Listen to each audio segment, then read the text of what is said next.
Yo, we live? What's up, everybody? Hope you guys doing well. We back. Is today Thursday? Takedown Thursday? All right, people, do a takedown for me. Josiah, do the takedowns. What'd you say? Soto Gari, what you working on? All right, we back. We did a late stream yesterday, after work stream. I kind of enjoy that. I like that after work stream. I might need to bring that back. Might have to bring that after work stream back. That was pretty nice. We got Dana. Well, we don't really have Dana White. We got UFC BJJ. I put that in the on the thumbnail. Who Dana White, the CEO of that, so that's why he's on the thumbnail. We got some Helena on there. You guys been asking about Helena. Why does she have that accent? I don't know. We're gonna find out. We're gonna find out why she has that accent. Everybody's inquiring. I mean, I don't care, but you guys are inquiring. What's going on with the chat? I can't see the chat on here. Sometimes whatever the plugin be breaking down. Josiah says, I can't talk about a certain guy, but let's say that Max Hansen will lose at IBJ up Pans Nogi. All right, Josiah, let's not go too. I know you're skirting the system a little bit too much, okay? Don't skirt the system too much, please. I know what you're saying. I understand it, but don't start spamming the chat with that, okay? Even if it's only me and you. There we go. See, Josiah says, I'm learning the Soto Gari, and I got to learn again. I'm having issues learning it again. It's a tough throw. That's one of the toughest throws. Okay, thank you, sir. It is one of the toughest throws. The easiest throw is the toughest throw. Seemingly it's an easy throw, but that's the toughest throw to hit and understand. And that's why judo's so tough, That Osoto Gari might take you a lifetime to master. You might never master that. I'm not just saying you, I'm saying everybody. You might have to be a red and white belt to master that Osoto Gari. Feels like I'm back in judo yet. BJJ, basically just judo. We got some other stuff. We'll just get into it in a little bit. I like to warm up my voice a little bit. I used to just jump into the story. You know what? I like to talk a little bit. Somebody said I was yapping, and I was like, man, it's my channel. Can I yap a little bit? Josiah says, the Juji got to me. Or got to me, however you want to say it. I practice it with my dummy, Moneyberg. Uh-oh. You got a rich dummy. We got a little bit of Moneyberg. Yeah, I forgot about Moneyberg. He always around somehow. How is he always around? Moneyberg always around somehow. Some people have told me to stop covering him. But you know what? We at least saved Mikey a little bit. We at least got Mikey up out of there because we kept making videos and memes. If we had never done any of that, Mikey would still be under Moneyberg. He would have still been in that basement.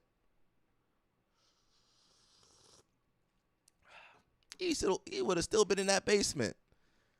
So I think we did some good, man. I think we really did some good. And I'm happy. Josiah says, Mikey was revived when he left the basement. The basement is the devil. Yep. And it'd only be UFC people in that basement. Everybody associated with the UFC be in that basement, so something's up. I ain't going to go undercover to get that story for you people. Also note, the bed is still made. There might be some something on there. I don't know what that was. The bed is made. The bed is made. Okay, the bed is made. the bed is made. We good, bro. We progressing. All right, everybody. Seems like it's just me and Josiah. People jump in here a little bit later, however they want. It's not like jiu-jitsu class where you got to be on time. You kind of slide on in when you want to, slide on out when you want to. No, dog. She is knocked out underneath my feet. I don't know why she's so tired. I do got that effect on people. I be making people tired. We were walking and stuff, so she She down on the ground. I see her. Hey, she a little wet though. It's raining. She might make an appearance when she dries off. But yeah, we got some good stories today. As always, enjoy yourselves. Be respectful. That's all I'm asking. I don't really got that many rules, do I, Josiah? Well, Josiah got a couple rules placed on him. He's got a couple limitations placed on him, but otherwise, he's good. You guys can't hear it. My microphone's good. You can't hear nothing outside of my voice on this microphone usually. Hey, you come back over here. You wet. You go over here. Come here. She trying to jump on the bed with her wet behind. Ed says, what's up, man? He says, where can I get a Moneyberg Rashi? I've been trying to get one this whole time. Somehow Don Bell got one. How did he get that? He might have been doing some private lessons too. Did he order that? I should have ordered that. Josiah says, I got a bunch of rules placed on me. Yo, Alakazams are good. Josiah, those rules are for your benefit to help you. The rules are helping you.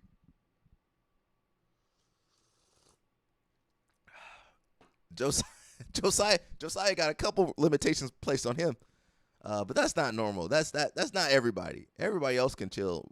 It's just Josiah got rules placed on him. He said, that hammer has been placed on me. The hammer has definitely been pointed at Josiah. The hammer, did I change my thing over? Josiah definitely got the hammer point. The hammer's still there too, Josiah. The hammer never left. The hammer's just looming in the background. You know, Josiah kind of make a mistake. Oh.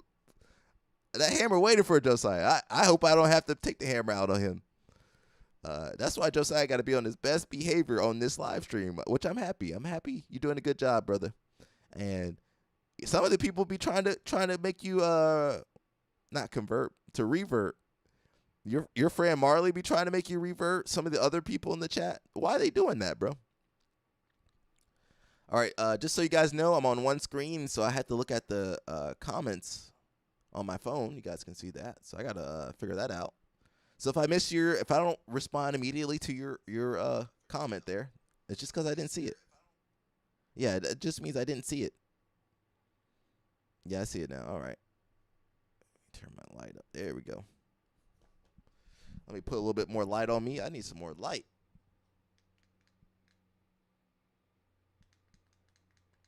There we go. A little bit of light. Yeah, that hammer there.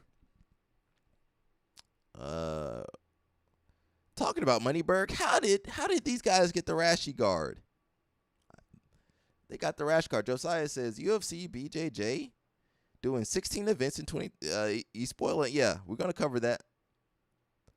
Yeah, you're gonna see all your favorite world champions gonna be over there, and they ain't gonna be making no money. They're gonna be making $20,000.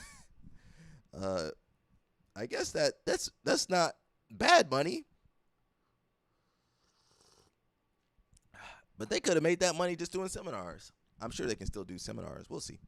Anyway, we got Mr. Dubious Dom. We were going after Dom Bell for that take on you remember the checkmate dude that broke the hobbyist guy's leg, and Dom Bell was kind of siding with the checkmate dude. Remember that? I still remember that Dom Bell. I don't think that was the best take we've ever had in jiu-jitsu. I've had some bad takes too. But look, Don Bell, he's coming after Moneyberg too. Is everybody copying me? I feel like all the jiu-jitsu guys were copying me. Was I the first one to be talking about Moneyberg on Instagram? I feel like a jiu-jitsu person. Now, other people in other spaces were talking about Moneyberg way before that. But I think I might have been one of the first jiu-jitsu guys talking about Moneyberg and putting my face on there.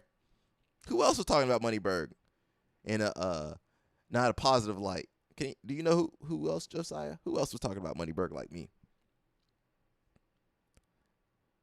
A couple people made some videos about Moneyberg. That's true. Josiah says Keith Krikorian and Alec. No, I did it before Keith, I believe. He says Keith Krikorian and Alec were the first to disturb Moneyberg's peace. Y'all stop stealing that groove. I'm gonna see exactly when I start, because I started in the summer.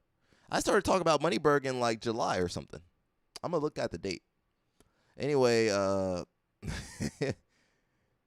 It says Gordon Ryan and John Danaher, never lie to yourself about your skill set. And there they go, lying about this man's skill set. What's going on with this sport? What's wrong with this sport?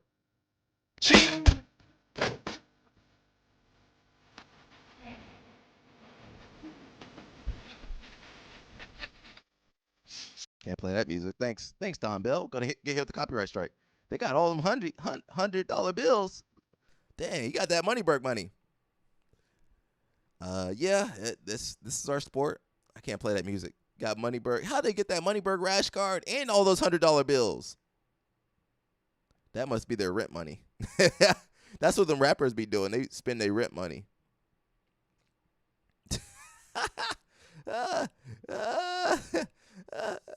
And Mikey had the nerve to defend that MF. Man, get out of here, Mikey. I know Mikey backtracked. But, man, he was saying Moneyberg's better than the average black belt. Moneyberg's got more knowledge, and he got more techniques and more knowledge than the average black belt. Man, Mikey, I'm trying to be good, but Mikey did insult he insulted most of the black belts out here. And we expect that from Gordon Ryan. We know Gordon Ryan's going to disrespect us. But Mikey, to have Mikey Musumeci come out and say he's better than most of the black belts, he's smarter, his IQ's higher than most of us, that was insulting, Mikey. We still have not healed from those commentaries, those comments. He says, "Is that Dom's IG?" Yep, that is Dom's IG. They got not only do they got the Moneyberg rash guard, they got the hairpiece. How do you do all this? You guys know you ain't gonna see no $100 bills on my stream. We ain't making $100 bills on this stream. Josiah says, I was insulted when Mikey said that, and I'm a white belt in jiu-jitsu.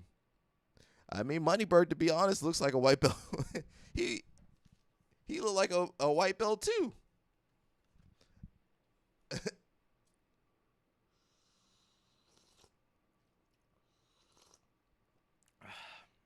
Yeah, that's just crazy. That's crazy. Is that Don Bell's first post on Money? Okay, when did I start posting about Moneyberg? And I got more posts about Moneyberg than anybody. Let's see.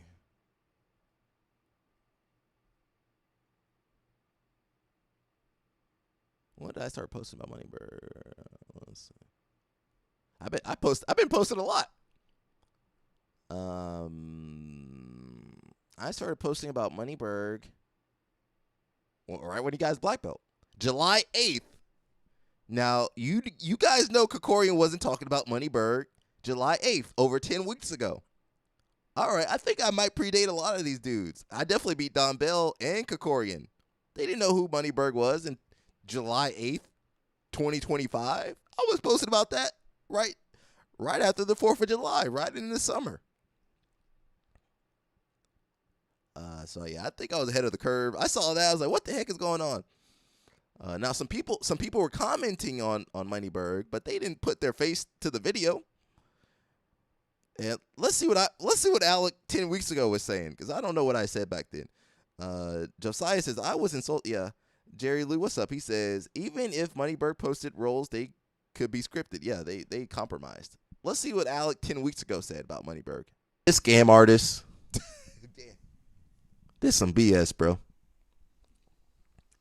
Mario is legit. I'll give him that. Yeah, but he ain't no black belt. He just got another stripe on his purple belt. You're telling me Moneyberg deserved to get his black belt?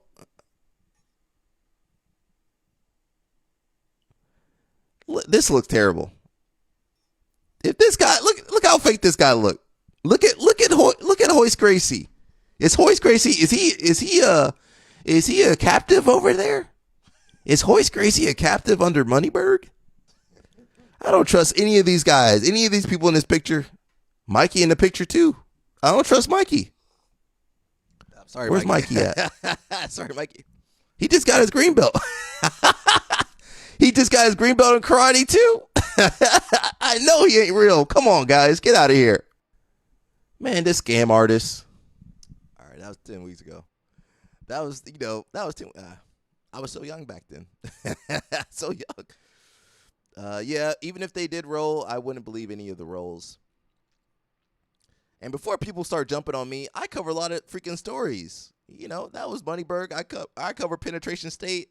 I covered UFC BJJ. I covered some other stuff. I don't know what else I covered. We've been all over the place. Let's hit a little bit of Reddit. My wrestlers over there fighting too. I thought wrestling was about honor, respect, discipline. Come to find out, it ain't about none of that stuff. Just like jiu-jitsu. You guys just like us. You just have a better front than us. But we all people, man. We all making mistakes. It says Musa Cave tried to fight Yagi backstage. I forget what happened. One of the guys got upset. He lost. He got upset.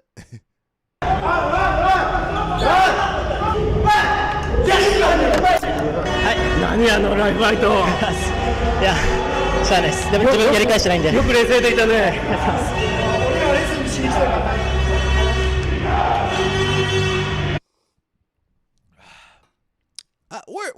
Where all the honor and respect at? Japanese. I don't know if you want to fight the Japanese though. They might kick you or something. He was ready. He was ready. He was about to wrestle him. I didn't see their match. He's like, Nani. Why was he so angry? I didn't see the match. I think I did. He had to be carried off. Those guys 55, 65 kg. That's pretty wild over there. Wrestlers, get it together, wrestlers. Get it together. Making the sport look terrible. That's crazy. It says, I didn't really understand what happened. Musa Cave was complaining about his fingers being pulled or something in the match. Then he started swinging all of a sudden. Sorry, at work right now. Couldn't turn on the commentary. Some people say it's because of the back and forth movement that Aogi was doing that. Oh, yeah, I did see that part. Aogi was, it looked kind of crazy, but Aogi was trying to pull his arm out. He was in like a referee's position, but Musakev was holding it, so he couldn't pull it out. So he just like was shaking him. It says Musakev got pissed, but it's crazy that Musakev only got a yellow card for punching and throwing elbows. He did try to punch him and throw elbows after that during the match, and then he tried to fight him after the match. He should have been disqualified. Says the movement looked like he was humping. It did look a little weird. That's probably what pissed him off. He just uploaded a story saying his honor was in question. And in the Caucasus, something like that is seen as vulgar. It's seen as vulgar everywhere, just about. I'm from the Caucasus, and we are sadly very short-tempered for the dumbest stuff. Okay, leave everybody from those Caucasus alone, people. They got the short temper. They just said it. I'm very impressed with Aogi. At the end of the video, the journalist asked Aogi what happened, and he said he tried punching him again, but he kept his cool and didn't punch him back. This, in my opinion, is how a man with honor would react. If he hit me, I'm going to have to hit him back. I ain't going, no honor, no more. Says, yeah, and the irony is that Musakev posted in his story saying he is a peaceful man, but his honor was in question, and we don't take it lightly in the Caucasus. Love Musakev, but feels like the reaction was a little bit too much. He said, I'm peaceful, but I'm attacking this guy real fast. He should have been disqualified. It's crazy he only got a yellow card. What's crazy is that, if you compete in the IBJF, you're going to get disqualified. But if you go to ADCC, you okay. They're going to make you keep fighting. So, prepare yourself for your rule set. That tea is good. It says Aogi was trying to free his hands from Musakev's setup gut wrench. Musakev got angry and punched him in the face 2 times. I remember when Otoguro dislocated his fingers at the Paris Olympics. Musakev fingers can't catch a break. Oh, so his fingers got dislocated a couple times. Okay, that makes sense. Sorry guys if I didn't see your message. I got my filter on. Weird. Okay, I think we're back. Musakev was using 2 hands to interfere with Aogi's lock, which is illegal in freestyle wrestling. Aogi was trying to draw the referee's attention on the matter by shaking his arms, which is common in the sport. Musakiv subsequently stood up and threw a hard elbow and then some punches. I'm not exactly sure what made Musakiv so angry. Maybe there's another side to the story, but from what I saw, if he was offended by the shaking motion, next time he probably should stop cheating by using two hands to interfere with the lock. I really love Musakiv's wrestling, but his behavior is very unbecoming of a senior-level wrestler. He loses his temper too much. That might be some supplements making him do that.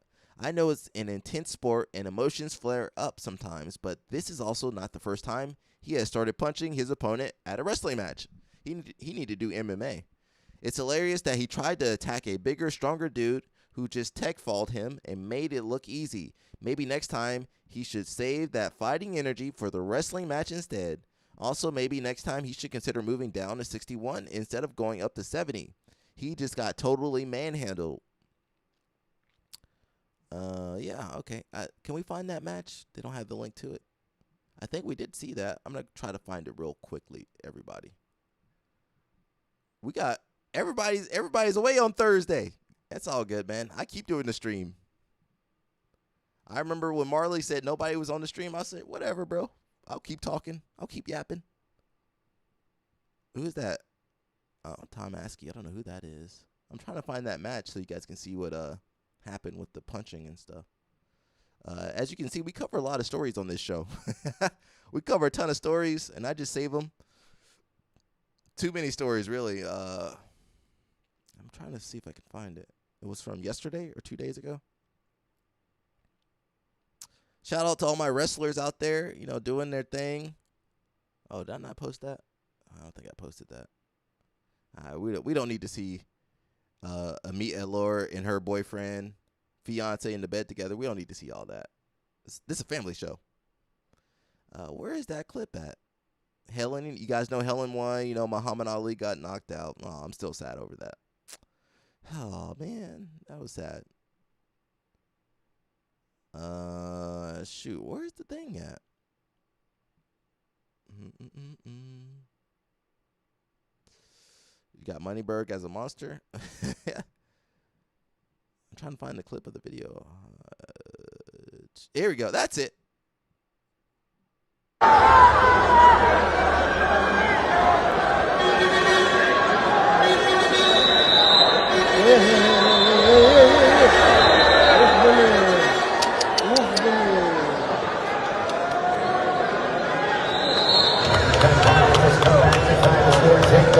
Criteria here on T.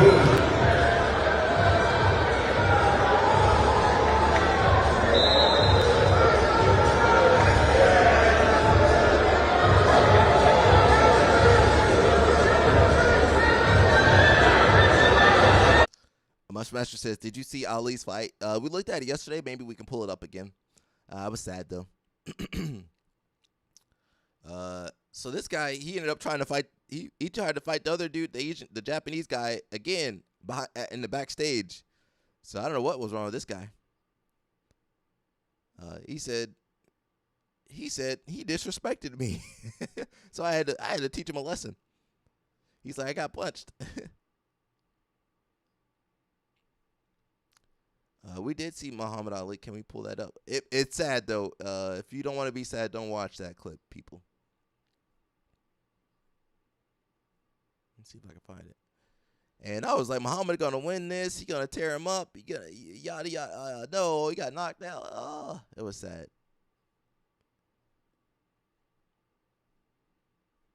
We saw Teddy Riner might be running for president. Maybe, we'll see. Kennedy Blade, she lost. We had a lot of stories. It's so much going on, man. Where's Muhammad Ali at?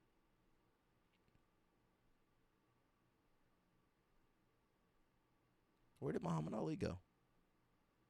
I just had it. Oh, no, you know what? I didn't have it. It was on Contender, I believe.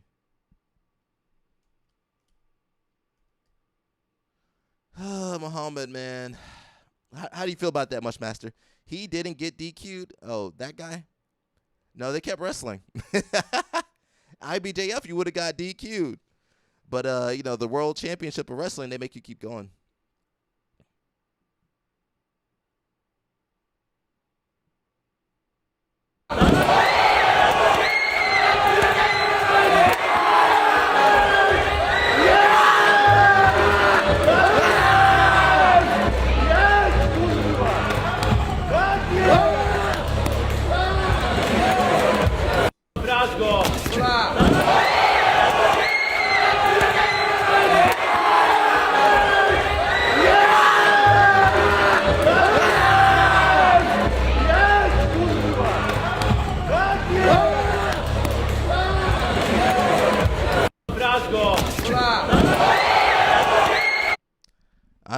if that was a jab or a hook. He didn't see it, you know. Mushmaster, why was he striking? I know he thought he had good hands. Everybody thinks they got good hands, and they don't. But why was he out there striking? He didn't use no jiu-jitsu. Sometimes people think they better at something that, you know, they just not as good as they think they are. Or maybe they get caught. Everybody gets caught, but man, what the heck was going on? I don't know what to say. He was reaching with his chin up. So that could happen to anybody, but I keep saying focus on the fundamentals. Where's Jason Whitfield at? Because I think the Rotulos need to go back on their fundamentals too. Yeah, you're right. He was reaching with that chin out. I mean, you can do that when you know how to defend every punch. You know, after several years of striking training. I think he was overconfident, you know, possibly overconfident. He fought, you know, Muhammad beat some guys that weren't good. You know, I'm sorry. You know, once you start hitting the Contender Series and the UFC, everybody good. Everybody got hands. You know, you can't be, yeah, man, that's sad. He looked upset, like, why'd you stop the fight? You better be happy that referee stopped the fight. You wobbling on your feet? That's sad, man. Jiu-jitsu people, use your freaking jiu-jitsu. All right, before you get knocked out, why you think you a striker? You ain't no striker. You've been grappling over your whole life, and you trying to become a striker overnight. Jao, what's up, man? He says Ali posted a video on his channel, in part telling he's okay. He said he was super well prepared and got caught. Unfortunately, are you well prepared if you keep your chin out? Are you well prepared? Again, you got to have. I think I shared the story where my homeboy Quan, the guy that's on the stream, he told me, "Man, your striking is not good." And you know what I did? I listened to him, and I was like, "You know what? You're right. My striking is terrible. I better not get my butt out there." So you got to have. He said he was dehydrated. That's his fault then. I mean, the person he was fighting was good. It says in Portuguese. We might have to watch is it on YouTube or is it on IG? Nobody. He could always go up a weight class. He couldn't go up a weight class. Yeah, striking takes time. Muhammad maybe been striking for 2 years. How long has he been doing it, Mushmaster? I'm saying about 2 years maybe. Was that a blue belt? Blue belt in striking almost? Man, you got to learn the footwork. You got to learn the defenses. You got to learn to protect yourself at all times. Isn't that what they say in boxing?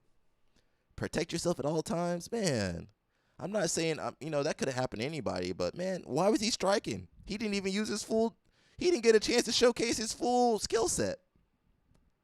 And I think this happened because he was so focused on the striking.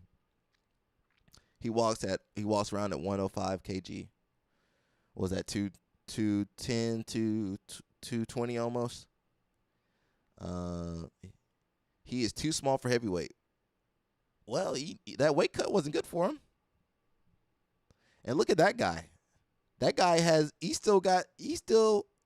he wasn't super lean. Muhammad was super lean and cut and ripped up. This guy, a little soft in some places. So it's almost better to be a little fluffy in your weight class than to be super cut. But yeah, you got to have the right coaches around you too. I'm not sure who Muhammad's coaches are. They made him think he was good at striking. I know he had an amateur boxing, amateur so-and-so. You know, I think he did amateur boxing and kickboxing or something. Says the Polish kid. All right, well, you know what? Everybody from Poland is tough. Everybody from Eastern Europe is tough. You just got to accept that. He just a regular Polish person. 205 is a good weight class. He just needs more experience. Well, the thing is, you start losing at the Contender Series. You think you're gonna get more fights? Dana White might cut you.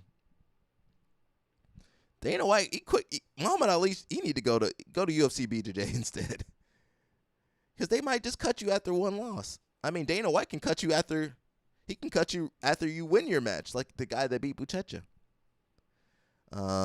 He says it's probably hard to get fights with his pedigree. That's true. Well, you know what? He didn't even use his pedigree.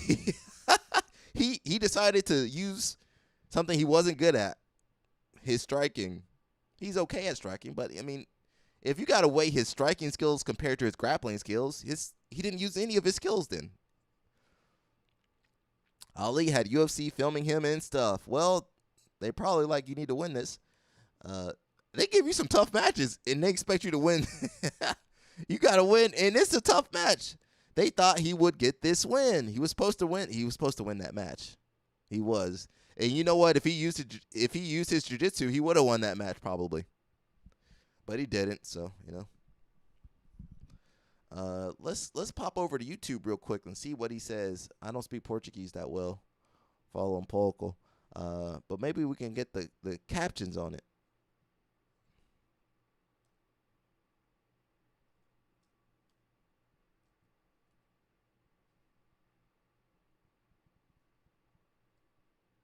That's not what I typed in. Come on, man.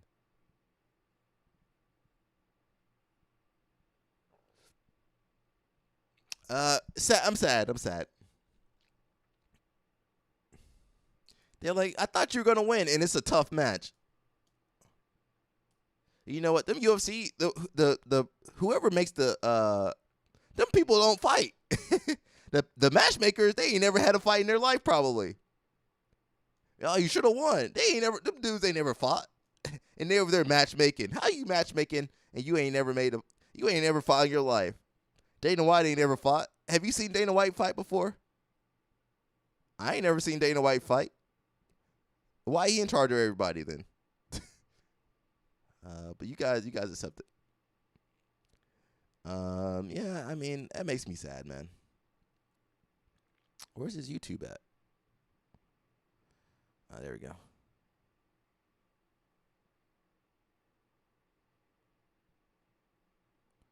Well, listen, hopefully we got some subtitles. Man, Muhammad, don't hit me with no copyright, bro. I'm gonna be upset. Can we get English?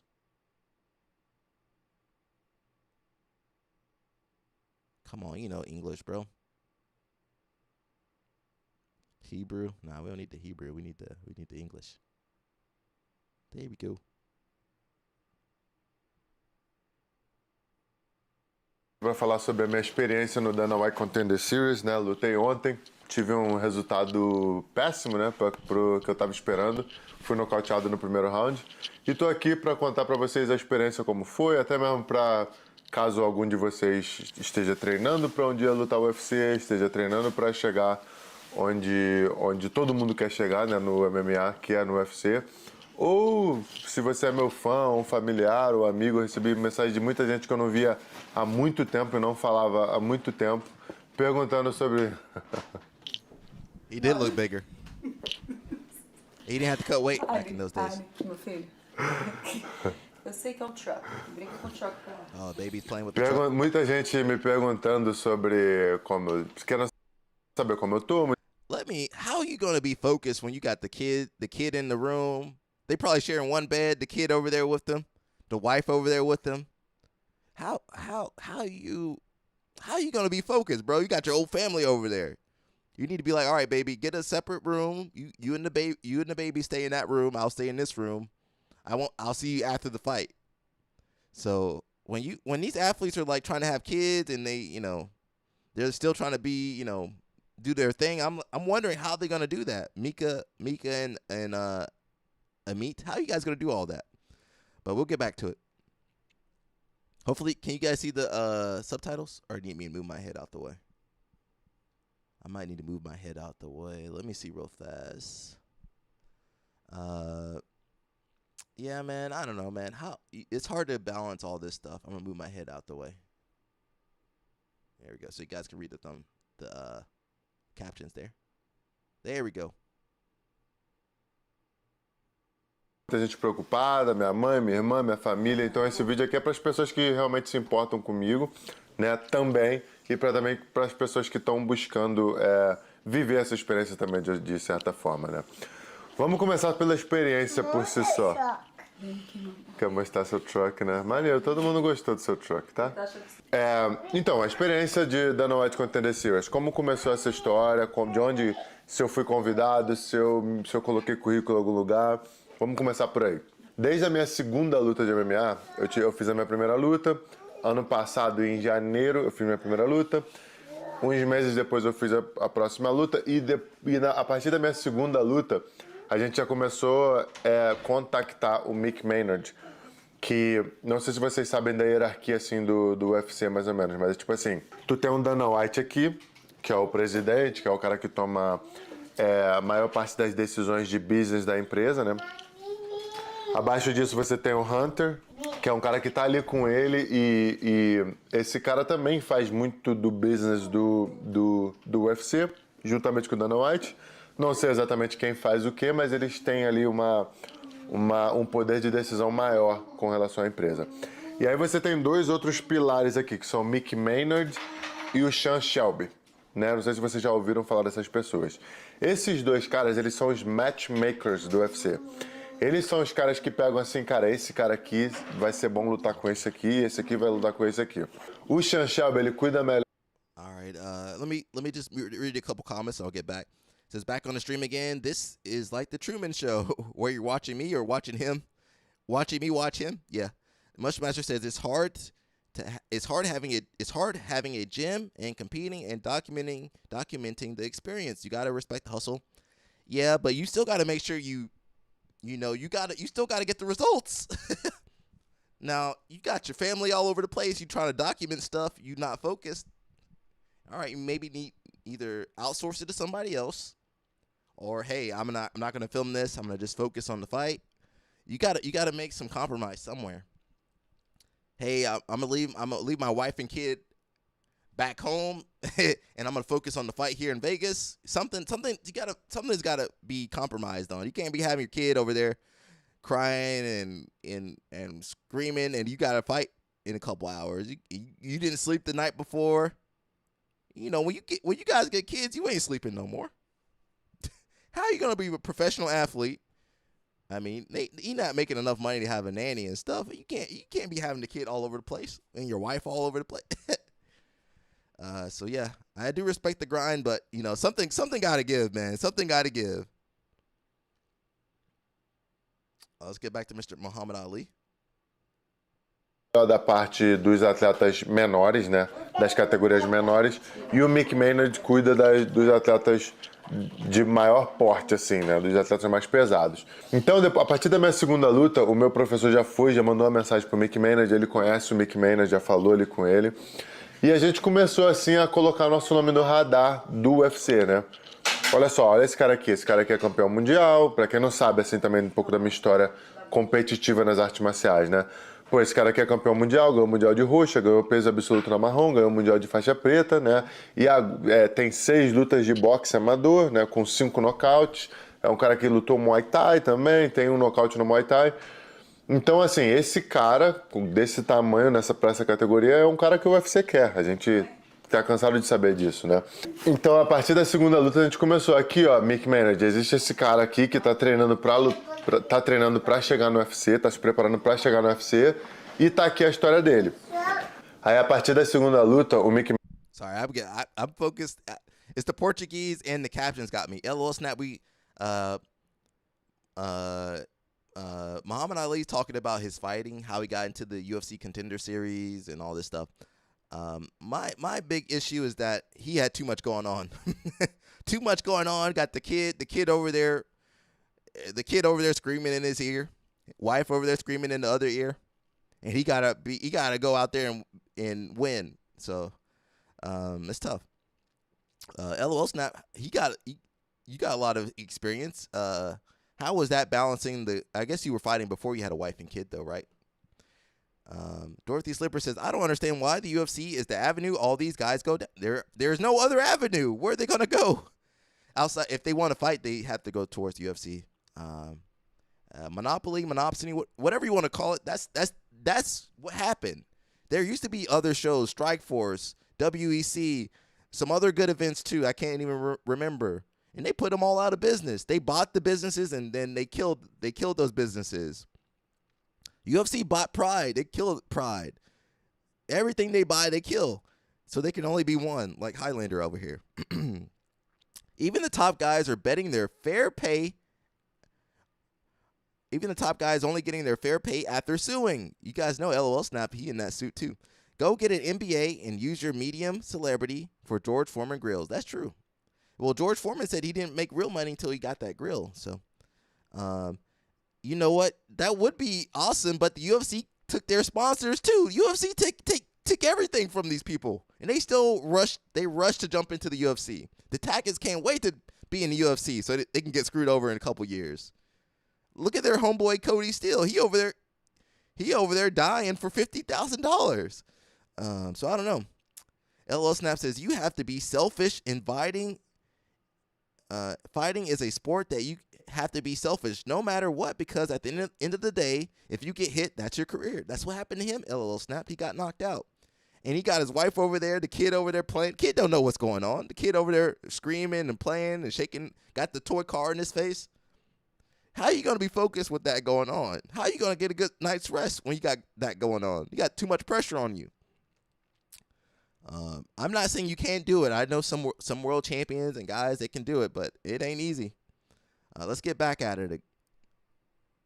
O manager falou pra gente assim, ó, ganha 5 lutas do jeito que você tá fazendo, ganha 5 lutas de forma impressionante, e aí a gente conversa, né? Mas aí o que aconteceu? Depois da minha terceira luta, apareceu uma oportunidade de lutar com um cara que saiu do UFC. E uma das formas que você tem para entrar no UFC é ganhando de ex-atletas do UFC. Porque o UFC pensa assim, caramba, eu sei que o nível do UFC é o nível mais alto que tem de competitividade. Se o cara saiu do UFC, ele não deixou de ser bom porque ele saiu. Muitas vezes aconteceu alguma coisa e tal, o cara sai, de fato isso acontece, e tem muita gente que volta depois, tem muita gente que trabalha depois para voltar. Então se tu ganha de um cara que já teve lá, fica é uma boa impressão pro seu currículo, sabe? Porque você pode ganhar por exemplo, eu mesmo fiz 3 lutas com caras que não estão nem perto de nível de UFC. Claro, são importantes para o meu cartel, são importantes para a construção da minha confiança, mas não são necessariamente o cara que vai falar assim, pô, se tu ganhou desse cara, logo você merece estar no UFC, né?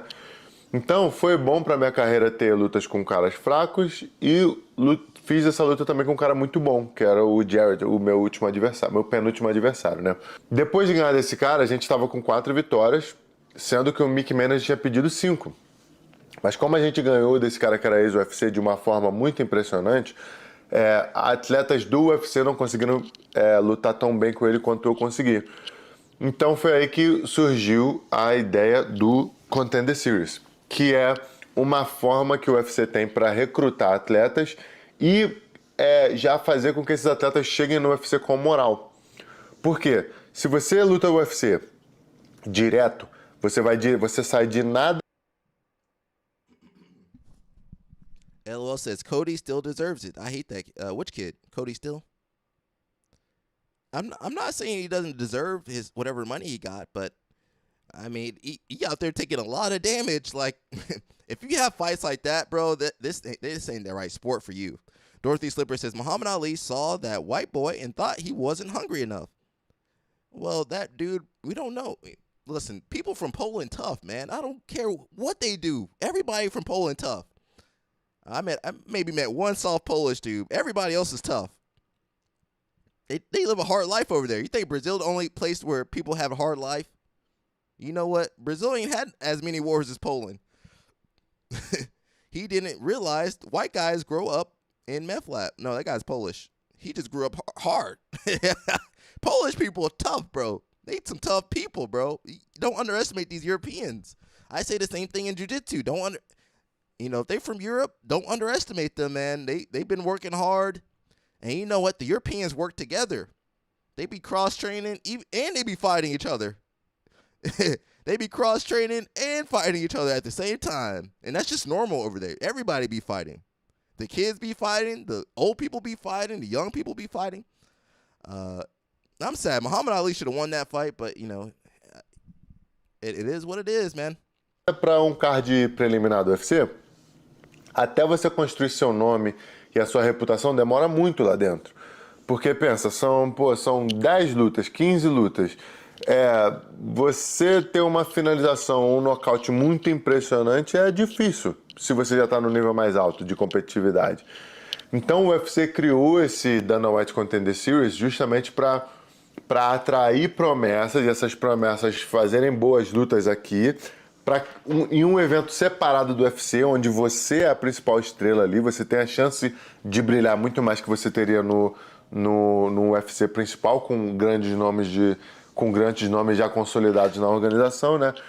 Então é assim mais ou menos por isso que mais ou menos eles criaram o Dana White Contender Series. Eles querem fazer uma seletiva onde os atletas já ganham uma certa notoriedade dentro do evento, né? Foi assim com vários campeões do UFC e eles vão continuar fazendo isso e cada vez eles vão puxando mais, eles vão colocando isso mais na rua, porque eles querem muito divulgar isso. Então essa oportunidade de lutar o Contender Series veio muito bem. Eles me deram inicialmente um peso pesado, que inclusive vai estrear agora em novembro. A gente lutaria no Contender Series, um contra o outro, mas aí acabou que eu não queria lutar de peso pesado, eu queria lutar de meio pesado, né, 93 quilos. Então essa luta acabou não acontecendo, eles me deram o Ivo, que foi esse meu adversário que eu lutei ontem.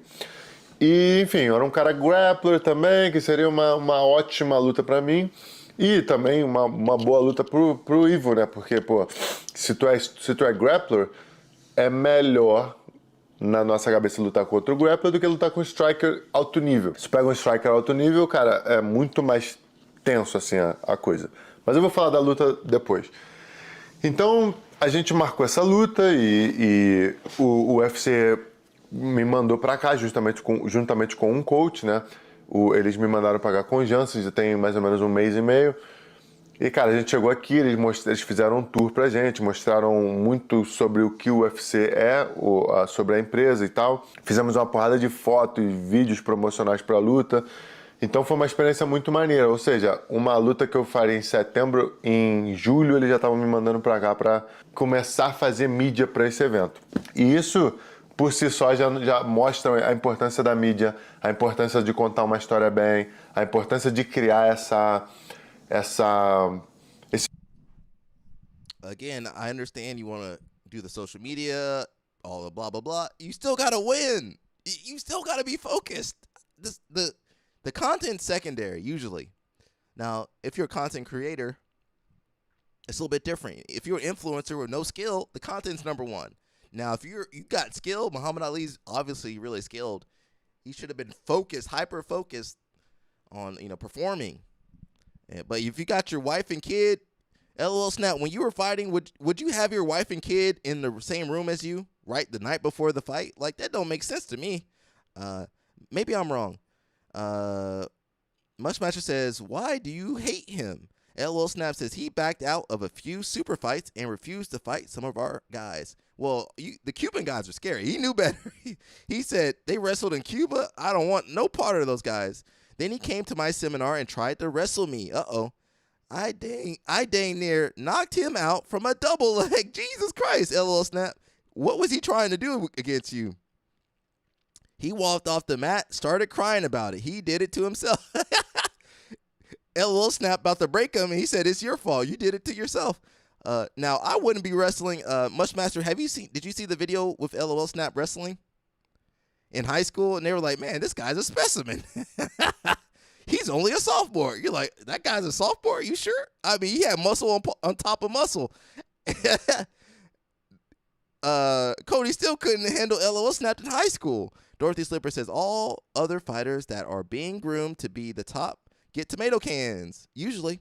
Where's Quan at to defend? Quan's cousin is in the UFC, so he'd be defending the UFC constantly. Apparently, there's no easy matches in the UFC. Says, no way. I'll have to show it again. Let me see where I can find it. Yeah. It says, all other fighters are being groomed to the top. Get tomato cans. Yeah, the ones they really like. Now, if you're a jiu-jitsu fighter, they don't really care if you win. No way the UFC didn't set him up for failure. I keep saying that. I think they set up Buchecha for failure. I think they set Homeboy up for failure.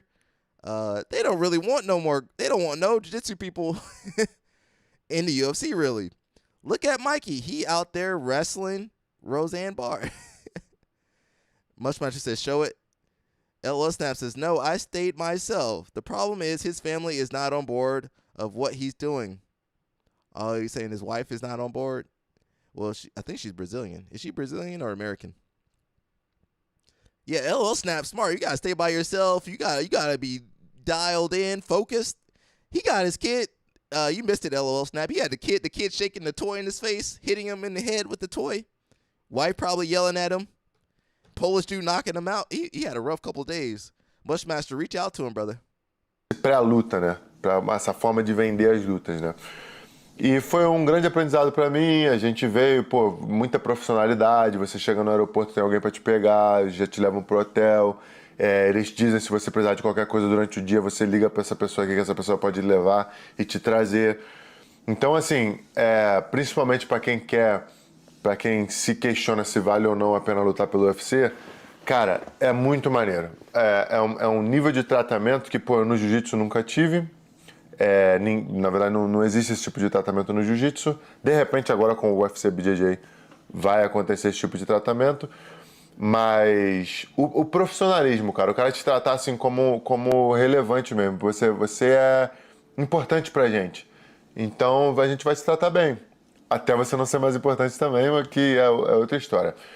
Mas assim, vale muito a pena, é muito legal e a forma que você é tratado é diferenciada. Sabe, do começo ao fim, pô, os mínimos detalhes, até tipo assim, até meia, os caras colocam na embalagemzinha pra você, ó, aqui, ó, tá aqui tua cueca, tá aqui teu shorts, tá aqui tua camisa, teu casaco, tá aqui tua meia, tá aqui tua mala, tá aqui teu chinelo, vê se isso aqui ficou bom pra você, se não tiver tem outra opção. Tipo assim, são pequenos detalhes que vão somando e vão fazendo a coisa ficar muito melhor.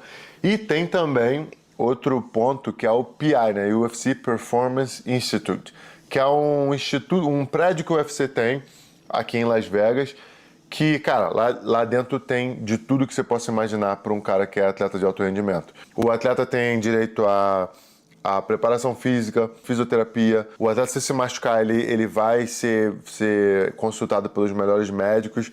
E se você precisar de uma cirurgia, eles também vão arcar com a sua cirurgia. Você tem tudo para tua recuperação, cara. Tem banheira de gelo, tem sauna, tem uma piscina lá que eles colocam uma correnteza para você nadar contra. Tem milhares de testes que eu sinceramente nem vi tudo, mas muitos testes físicos e testes articulares. Eles olham, é como se tu estivesse num time de futebol, cara, mesmo assim. Eles te olham como atleta no geral. Eles têm parâmetros já que eles falam assim, cara, o atleta do teu tamanho, um atleta da tua idade, um atleta não sei o quê, a tua velocidade tem que ser X. Se tu tiver... Let's see, we got some more comments. LL Snap says, I stay by myself. The problem is his family's not on board with what he's doing. I think I mentioned that. LL Snap says he also benched 500 pounds as a freshman. So Mushmaster, you got a dude benching 500 pounds as a freshman. That's crazy, bro. No wonder Cody still was crying. Mushmaster says, I don't stay with my family before the competition. That's smart. Dinner, maybe, but that's it. But everyone is different. I think especially if you're fighting, I mean, I feel like you need to be focused. And I don't know Muhammad Ali. I don't know him, but I don't think he was focused. Got the kid in the room, wife in the room, kid screaming, wife screaming. I don't think he was focused. LO Snap says, I never benched a day in my life. Went in there and racked up the weights. Man, what they got over there in Cuba? I might need to find me a Cuban girl. Mushmaster, you coming to Cuba with me, bro? LO Snap, you got some cousins? You got some cousins back over there in Cuba? Let me know, brother. Abaixo disso é mais difícil de você chegar no alto nível. A tua flexibilidade tem que estar aqui, a tua velocidade tem que estar aqui, a tua força tem que estar aqui. Então eles têm assim essa métrica, por ter um banco de dados muito grande de atletas, eles sabem, ó, o atleta dessa categoria aqui tem velocidade X. Se tu tá abaixo disso, tá ruim, você tem que melhorar. a tua reação. Eles têm uma parada lá para medir a velocidade da tua reação. Aconteceu alguma coisa, você tem que reagir rápido. A tua velocidade de reação tem que ser X. Então eles têm esses parâmetros, eles fazem esses testes em você para justamente falar assim, cara, aqui que você pode melhorar um pouquinho. Então o atleta que faz parte do UFC e quer melhorar de fato, ele vai usar bastante o UPI, ele vai chegar lá, vai fazer todos os testes e vai se dedicar a melhorar naquelas coisas ali que vão fazer diferença para ele dentro do octógono, sabe? Então, assim, a empresa, o UFC é uma empresa incrível. A gente ouve, eu pelo menos ouço desde criança que a empresa é uma merda, que o Dana White é um usurpador e não sei o que. E por outro lado também tem gente falando, não, o UFC é maneiro, tem que ir, vai fazer muito dinheiro. Tem gente que fala que tu não vai fazer dinheiro. Enfim, e tudo depende de quem você é como atleta, do que você agrega também para a empresa, né? A empresa faz a parte dela, mas o atleta também tem muita força nisso. Tem atleta que naturalmente é mais carismático, tem atleta que naturalmente luta melhor, faz umas lutas mais empolgantes, e isso faz com que as pessoas queiram te assistir. E conforme tem mais gente te assistindo, querendo te assistir, você faz mais dinheiro. É assim mais ou menos que funciona a engrenagem ali, né? Agora, sobre o Dana White Contender Series, sobre a minha performance ali. Eu como eu falei aqui, né, eu luto até 93 quilos, mas em off eu fico com 108, 109 quilos, né? Eu sou grande. E eu coloquei na minha cabeça e no meu coração que eu ia lutar até 93, porque eu sei da dificuldade que é tu lutar com um cara 5, 6, 7 centímetros maior que você. E na categoria peso pesado, apesar de ser uma categoria mais fácil no começo, chega uma hora que fica muito difícil, cara. Os caras são muito pesados, os caras são muito maiores. Então eu já decidi que eu lutaria olhando assim a galera da categoria, todo mundo mais ou menos do meu tamanho. É naturalmente a minha categoria, né? Então a gente começou a fazer esse trabalho, né? Eu bati o peso da última vez de uma forma. Tiveram algumas coisas que eu achei boas, outras coisas eu achei que poderiam melhorar. E para essa luta, a gente trouxe um cara. A gente trouxe um cara para cozinhar para mim aqui, um cara para ser nutricionista. My man got the wife in the bed, baby in the bed. How is he sleeping over there? Mushmaster says, Cuba, I'm down. LO Snap says, I got some Cubans for sure. But it's the reason why I didn't marry a Cuban woman. What's the reasons, bro? What's the reasons? Go ahead and share it with us, brother. You got to educate the youth. Educate me and Mushmaster. So he got his girl in the bed. You know, he couldn't. I know he couldn't sleep before the fight. She wants to go out and see Vegas. He trying to focus on the fight. Man, that's an amateur move right there. Chefe e o cara quer me ajudar no corte de peso, né? A gente chegou 8 dias antes. Por que eu tô contando isso? Eu tô tentando chegar na luta, né? Eu gostaria muito de chegar aqui pra vocês e falar assim, cara, eu tava machucado e não performei bem e me fudi. Ou, porra, o árbitro me roubou. Ou eu não tenho desculpa nenhuma pra dar, cara. Eu tava muito bem. Eu tava melhor do que... a melhor forma que eu já tive física foi agora. Eu tava mais rápido, mais preciso, minha mente estava mais calma, eu tava com um entendimento muito bom da luta. Eu estudei bastante o meu adversário. Foi, tipo assim, tava tudo perfeito para eu ganhar aquela luta e as coisas acontecerem. O UFC já tinha incluído... Engraçado, né? Coisa que acontece behind the scenes, né? O UFC já tinha me convidado para participar de um filme que eles estão fazendo agora. E eu assinei esse contrato, eu fiz várias reuniões com eles, já estavam começando a me gravar ali, porque na teoria, pelo que os números diziam, não dava para perder aquela luta, na teoria, sabe? LOL Snap can't have his own live stream. They said, I can't say nothing he just said. Let me keep going. E foi o que aconteceu, cara. A gente chegou ali, comecei a aquecer, vi o cara. A galera, teve gente que tava comigo que falou assim: esse cara tá morrendo de medo. Eu cheguei na frente do cara, fizemos aquela encarada ali e eu tive certeza, assim, ele não tá com medo de mim, cara. O moleque tá treinado, o moleque tá preparado, ele tá aqui pra ganhar também, sabe? Porque tu vê, depende, tu sente a vibe, assim, quando tu encara o cara, tu fala assim, esse cara tá meio cagado.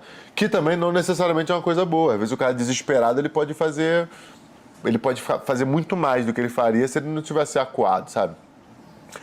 E foi isso, cara. Entrei na luta ali bem, consegui encaixar um tip bom, que era uma coisa que estava na nossa estratégia. Consegui encaixar um chute bom na panturrilha, que era uma coisa também que estava na nossa estratégia. E estava bem relaxado, que também era a estratégia. Ó, fica relaxado, não sai na porrada de cara, porque os 2 primeiros minutos dele são perigosos. Né? De fato, ele tinha 2 minutos perigosos assim no começo. Não por nocautear, ele não era um cara que nocauteador, naturalmente, mas ele era um cara que entrava as mãos e derrubava os adversários.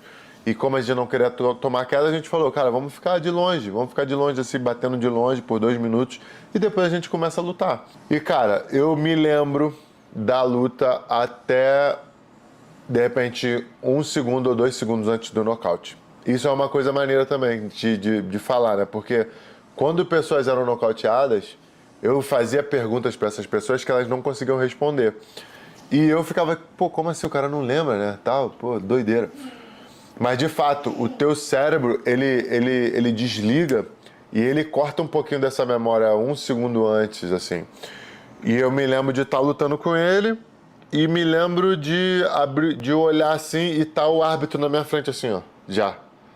Tipo assim, you went out. O cara falou assim, tu apagou, cara. E eu, tranquilo. Tipo assim, tem um nocaute que você esquece onde você tá, você esquece até mesmo o seu nome, que é uma coisa que o médico, quando ele te pega, a primeira coisa que ele pergunta, qual é teu nome, onde você tá, qual é o dia de hoje? Eles perguntam momento, eles perguntam o espaço e eles perguntam quem é você. Quem é você, qual a sua idade, onde você tá, porque dependendo do impacto que você toma, você esquece quem você esquece a sua idade, você esquece... Que não foi o caso comigo.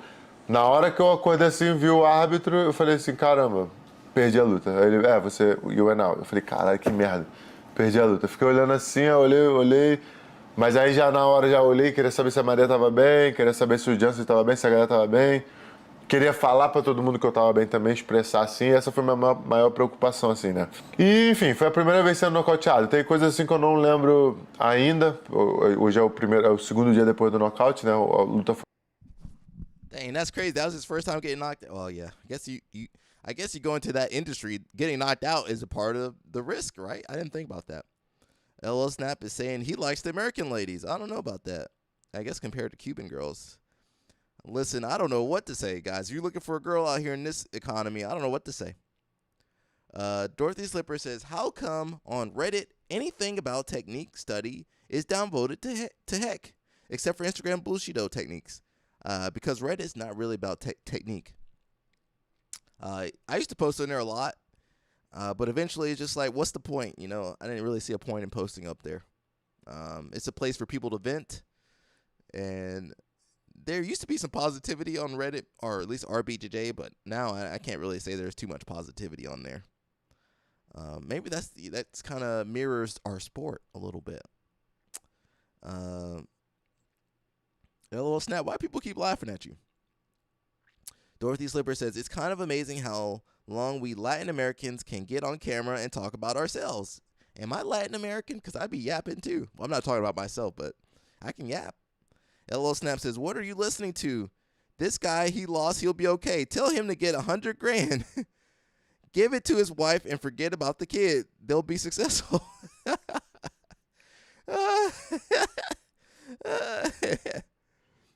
Well, he's not going to make 100 grand from the UFC. Ontem, eu não lembro de, por exemplo, estar descendo do octógono. Eu não lembro disso. Tipo assim, eu lembro de estar no octógono do cara falar assim, vem cá pra levantar a mão do adversário, mas eu não lembro exatamente assim do... He could have 5-minute video. This could have been a 5-minute video. LOL Snap might be right. I lost the fight. I didn't see the punch coming. I should have trained harder. I'll come back better next time. There you go. Video done. My Brazilians like to talk too. You never need to tell a Latin father to forget about the kid. That's in our Dorothy Slippers. I'm not condoning any of this talk. I'm for the nuclear family. I'm for traditional families. I keep telling Mika to get married, but LOL Snap said get the child support ready. LOL Snap says he has a TIN number. Tell him to go get a loan for 100 grand. Now, and I know at least 15 banks that will give him. Shoot, can I get that? Can I get that loan? What are you gonna do with that? You gotta pay that loan back though, bro. He says, I know 15 banks that will give him that loan. Yeah, that sounds like a better idea than getting knocked out at the UFC. No momento que eu desci do octógono, não lembro. Mas eu lembro, assim, de sair do evento, de ligar pra Maria, de tal. E, assim, né, aí vem o pós, né? Aí, pô, caramba, perdeu, vamos de volta pro hotel, aí tá todo mundo puto. Achei muito maneiro que a gente sentou todo mundo, sentou o time todo, assim, no quarto. E a gente começou a desabafar, cara. Eu comecei falando, falei, ó, galera, pô, obrigado pela oportunidade, obrigado por se dedicarem tanto a mim, assim, nesses últimos dias. Eu me senti muito bem, sinceramente, estava me sentindo muito bem. Era uma luta perigosa nos primeiros minutos, mas era uma luta tranquila. Já a minha penúltima luta contra esse ex-UFC foi uma luta muito mais difícil, muito mais complicada, muito mais técnica. E, pô, a gente conseguiu tirar de letra. De fato, não era o meu dia, era o dia dele. E, enfim, a gente desabafou ali. Os coaches também falaram. Hello, Snap got the secrets, man. Listen to him. Dorothy Slipper says if he had been on New Wave instead of Wagner, oh yeah, that's true. He would have had 200K right now. But UFC fighters can't do. UFC fighters, UFC BJJ people can't do CGI, unfortunately. But he would have made more money than he did. How much you make for the Contender Series? $10,000 maybe? 10 and 10? Muita coisa. A rapaziada mais próxima a mim, assim. He lost money doing that.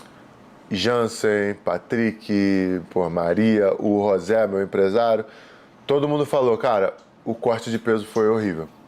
E eu não tenho tanta experiência assim pra falar. Eu tenho experiência com 2 cortes de peso, né? O meu... I could have told him not to cut weight. Mushmaster said, yeah, it was good weight for him. I was like, why cut weight? This ain't a UFC. It's a Contender Series. Who cares? Now, because he got knocked out in the Contender Series, they're not going to put him in the UFC. Unless they need a last-minute replacement or something. He should have just done heavyweight. I don't know, man. What do I know, man? I could have told him not to cut weight. First fight, you don't need to cut weight. You're going to be faster than those big guys. That might have been an easier fight. Now you cut weight, you get knocked out, embarrassed. LO Snap says, that man got paid in the show and 10 to fight. What did he get paid? 10 to show and 10 to fight? They get $7,000. He wasted Man, that's a waste of your time. $7,000. I mean, I'll take the $7,000, but he got a family. When you got a family, $7,000 don't go that far. That $7,000 when you got a wife and kid, they don't go far no more. Now, when you're a single dude, $7,000 some good money. Some people waste that $7,000 in Vegas easy. You buy a watch in Vegas, that $7,000 gone right there. LL Snap says him explaining himself is crazy. He needs to shut up his face and face that he lost and stop making excuses. Well, he's Brazilian. He got to make a couple excuses. He said the weight cut. What, bro? That weight cut wasn't the issue, bro. You were looking ripped and strong. Nobody told him to cut weight. He's the one that decided to go down in weight. Dorothy Slipper says, I ain't letting you tickle me for $7,000. Well, money. I'm about to say Moneyberg. Some of them fighters were doing stuff for $7,000. I bet Claudia would do some stuff for some $7,000, allegedly. LO Snap says, if you are fighting for the UFC or any organization, you have to pay taxes in 2 states. So you got to pay in your home state and in Vegas. All right, so that $7,000 is gone. He got $1,000. All right, baby, here's $1,000. So it says his take home is $5,500. All right, that, at least that's more money than most people leave Vegas with. But that ain't no money when you got a kid and a wife. That money gone. Mushmaster says he said his weight cut was the reason. Well, I guess he said the coach said the weight cut was bad, but I guess he's agreeing with the coach.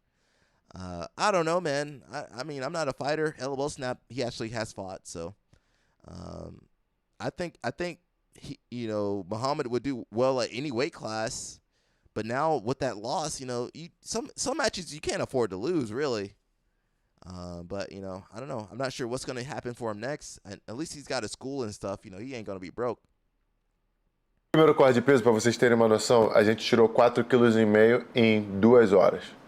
Mais ou menos assim, 2 horas e meia, 3 horas. Assim, foi bem rápido. A gente chegou, aqueceu, colocou o sweat sweat, entramos na sauna e começamos a tirar. I don't know how much he had to cut, but if you got to cut 10 to 20 pounds, man, maybe just I know UFC fighters do that all the time, but you got to build yourself up to that, bro. You don't do that. You ain't never cut weight like that. You don't start doing it now. Dorothy Slippers says, or LL Snap says, then you have to pay coaches and gym fees, so realistically take home probably about $3,000. That $3,000 gone. Your wife can spend $3,000 on a purse.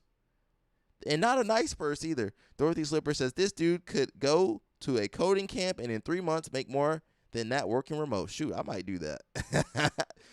I'm going to stop streaming and go to coding camp.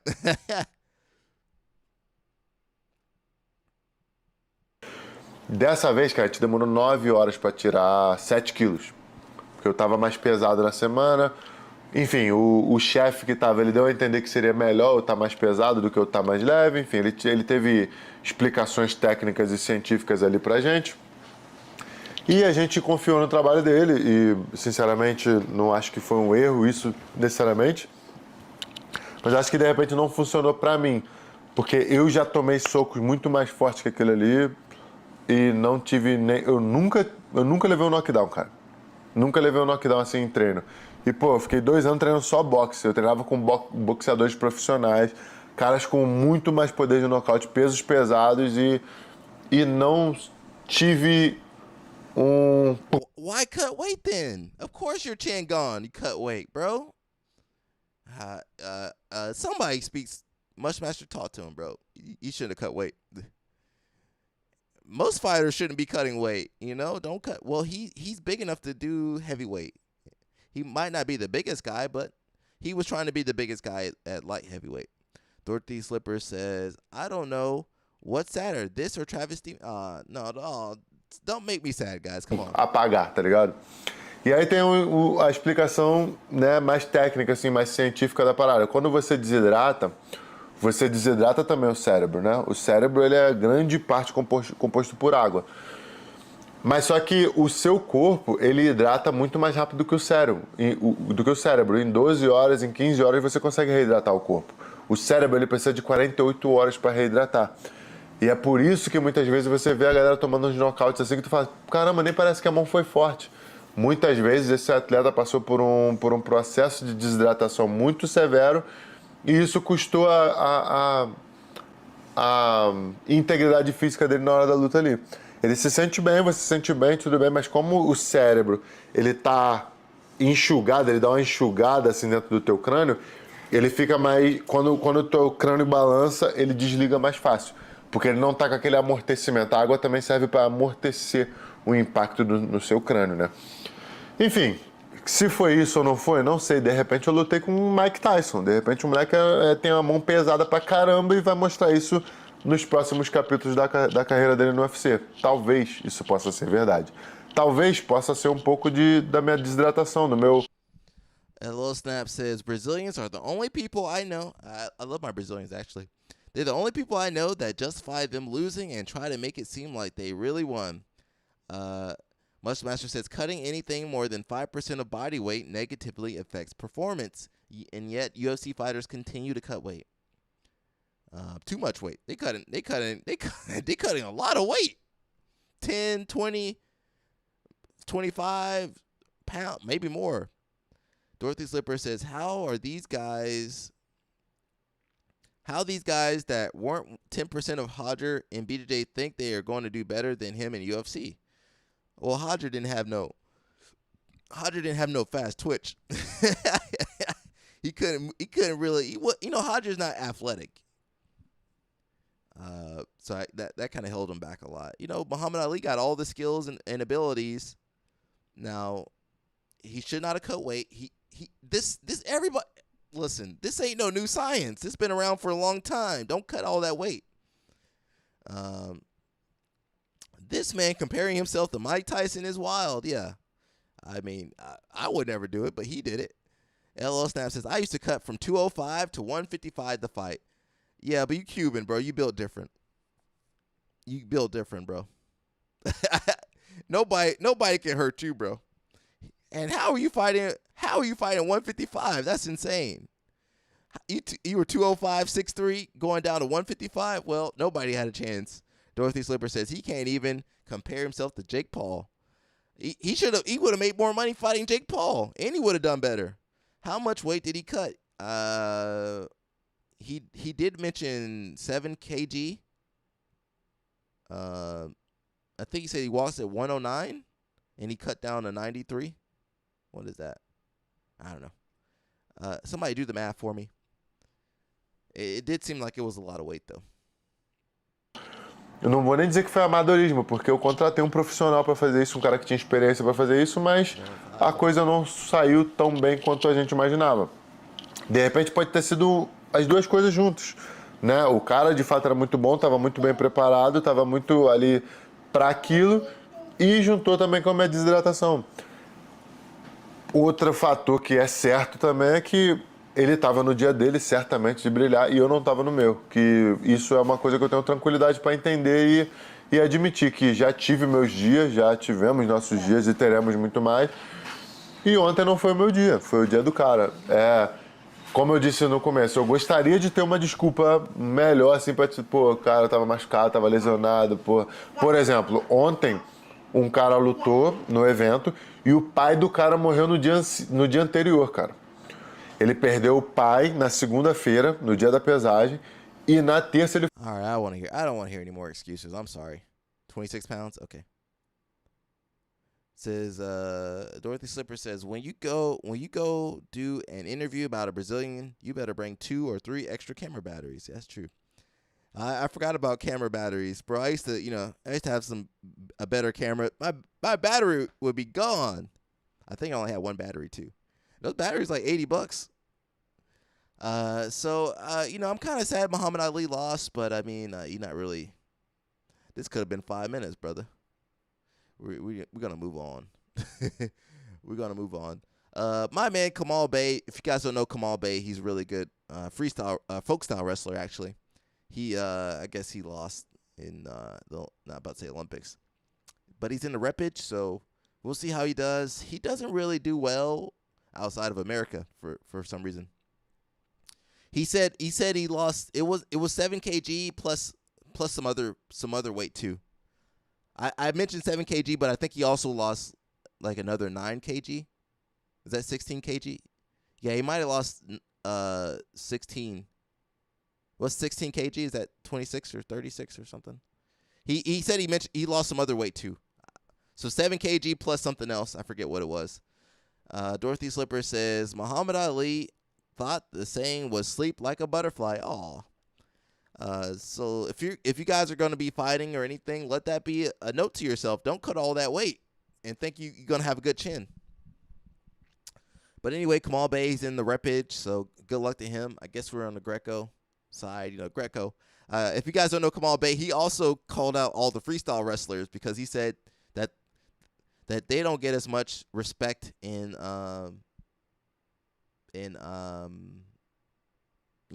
Greco as the freestyle guys. And he said the freestyle guys are always too hard on the Greco guys, which is kind of true. Master says he shouldn't have cut that much weight. Yeah, I'm with you. I don't know why he did that. I can't explain it, and I won't explain it. He wanted to be bigger than the other guy, but ended up cutting weight and then being weaker than the other guy. Yeah, I think it was close to 30 pounds or maybe more. I think it's 16 kg. I think it was 16. I could be wrong. You might have to call him and ask him. I don't know. How long have we been streaming for? Jesus, I lost track of time. Only 1 hour 20. Okay, that's not terrible. I try to get my 3 hours in. I try to be consistent. I don't know if I care about this guy. I might skip that guy. Talking about Greco-Roman, we've got a Greco-Roman drill. This looks like jiu-jitsu. But, you got to put no Diddy after that.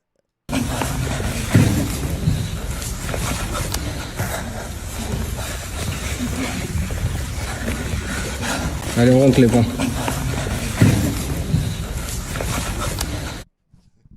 Dorothy says, how much you want to bet that his UFC coach told him to cut that weight? Yeah, I think they were listening to a nutritionist or something. I don't know what they were doing. Why did he do? He made a lot of mistakes out there. 16 kg is 35. Okay, that might. Because he said he walked around at 109. He said he was a little bit heavier. Because he walked around at 109 and he wanted to get down to 93. Is that 16? Something like, yeah, it might be. Oof. I don't know, man. Now, okay, 35 pounds, that you for sure ain't gonna be performing well. You got to have people talk to you. That this drill is sus. That's jiu-jitsu right there. That's the new guard. That's the Mikey guard. Sorry, Mikey. I'm trying to be good. Shout out to Alex. We know you guys on here are big fans of hers. She says, new haircut, new stones, new city. She just moved. LOL snap, stay away from her. And most importantly, a new baby. She got a new dog. So if you guys want to get with Alex, I'm not saying you got a chance, but if you want to get with her, you got to take care of that dog. You got to pick up that dog doo-doo. You prepared to pick up that dog doo-doo, everybody? Mushmaster might. You might see Mushmaster over there. Where's she, in Austin? I don't know about Austin though. All these girls got pets, bro. If you want a jiu-jitsu girl, you're gonna take care of some pets. Yeah, you're gonna be picking up some doo-doo. Dorothy says, not an Alex fan. Ugly kitchen cabinets. She don't have kitchen cabinets. Mushmaster says, I'm allergic to dogs. All right. Well, they might have a cat for you to take care of. If you want a jiu-jitsu girl in 2025, you're gonna have to take care of some kind of pet. A parrot, snake, rat, cat, bat. They're gonna have you taking care of some kind of pet. Jason Whitfield, what's up, man? He says, I'm doing both Greco and freestyle. Greco is not as fun. Look at these guys trying to spoon each other. That's jiu-jitsu. Greco is fun. It's kind of, it's tough though. It ain't easy. Alex says, I made a handful of solo moves to new cities. Alex, why are you moving so much, girl? And each time I remember the emptiness that came with it. But this time feels different. Despite it still being chaotic, that is always on brand. I'll explain why and catch all my lovelies up on my next casual live chat this Friday. Oh, you guys might be over there. Jason Whitfield might be in her live stream. She says, so Florida, Virginia, and California friends that I miss, please hang. I miss you. Alex, why are you moving so much? Settle down, girl. Settle down. She might be moving for work. What's up? Hey, Alex. We're big fans over here. Austin is the armpit of the universe. Nah, there's got to be worse places. What's up, Alex? How you doing, lady? I like the new dog. All right, I respect her work. She does good work. Good efficient work. And the honor was well-deserved. Alexandra Wendling is a graduate student in the college and an accomplished young reporter. She recently won 3 first-place awards, including a first-place win for her story named Busted Flush, which tells the story of how the 1969-1970 FSU basketball team earned the nickname with 4 African-American starters on the team. She's from Florida or somewhere? Okay. Shout out to her. Some of you guys saying you're not big fans of hers, but I am a big fan, so we can have her on the channel. Mushmaster says, nah, I'm good. Okay. Mushmaster said he's going to Cuba. He want a Cuban girl anyway. It says, oh no. Jason Whitfield says, oh no, I'm pretty close to Alex. I need to learn how to creep. Josiah, can you give me some tips from the corner? Oh no. Oh no, Josiah, you taking strays. Josiah ain't hurt nobody.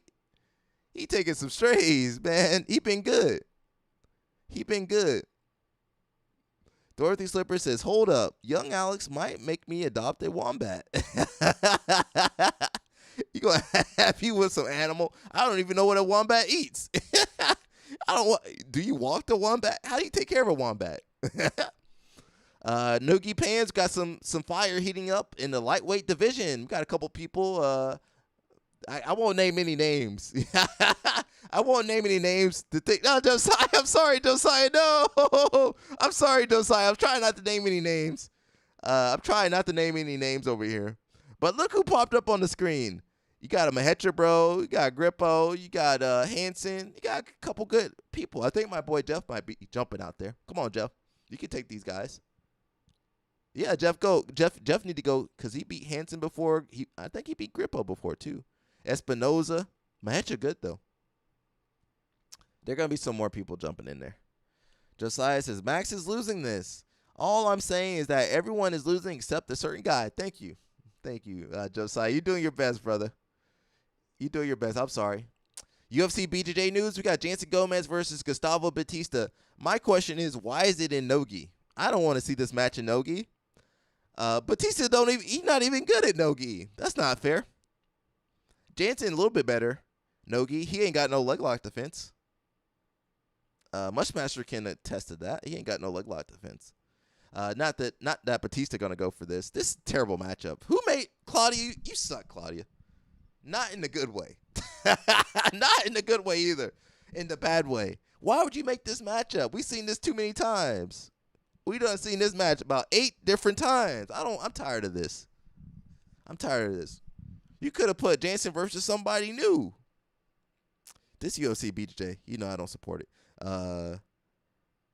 Josiah says, y'all, I'm trying to honor Alec. Thank you, sir. And this bet, don't make me turn back. Yeah, don't make, because me and Josiah talked earlier. The hammer is still there waiting for him. The hammer right here. Yeah, take that, Josiah. If Josiah slip up, the hammer going to come out of nowhere. So you trying to be good. Dorothy Slipper says, I was looking at Wrzinski's last 2 years and realized he never did absolutes where Eric Muniz was rolling. Because he's smart. The only time he fought Eric Muniz was at BJJ Stars, and we all saw how that worked out for him. And if you guys, I like Wrzinski. Wrzinski's really good, but he kept beating the same people in both years. So that just showed that heavyweight was kind of lackluster the last couple years. He beat the same guys over and over. He didn't have the hardest match he had was against Roberto, who can do middleweight, middle heavy, heavyweight. Josiah said that hammer is no joke. No, that hammer is still waiting for you, Josiah, if you slip up.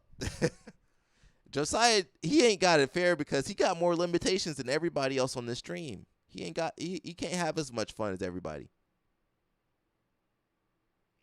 I don't know if I want to say that. Any stories I want to say? Okay, let's go to Helena. She should be on the thumbnail for the video. Someone asked, Helena Krivar was born in Las Vegas and then moved to Texas. So what's up with the weird Eastern European sounding accent she has? So you guys keep jumping on Helena for no reason. Just because she sounds different. I don't really care. But you guys keep asking.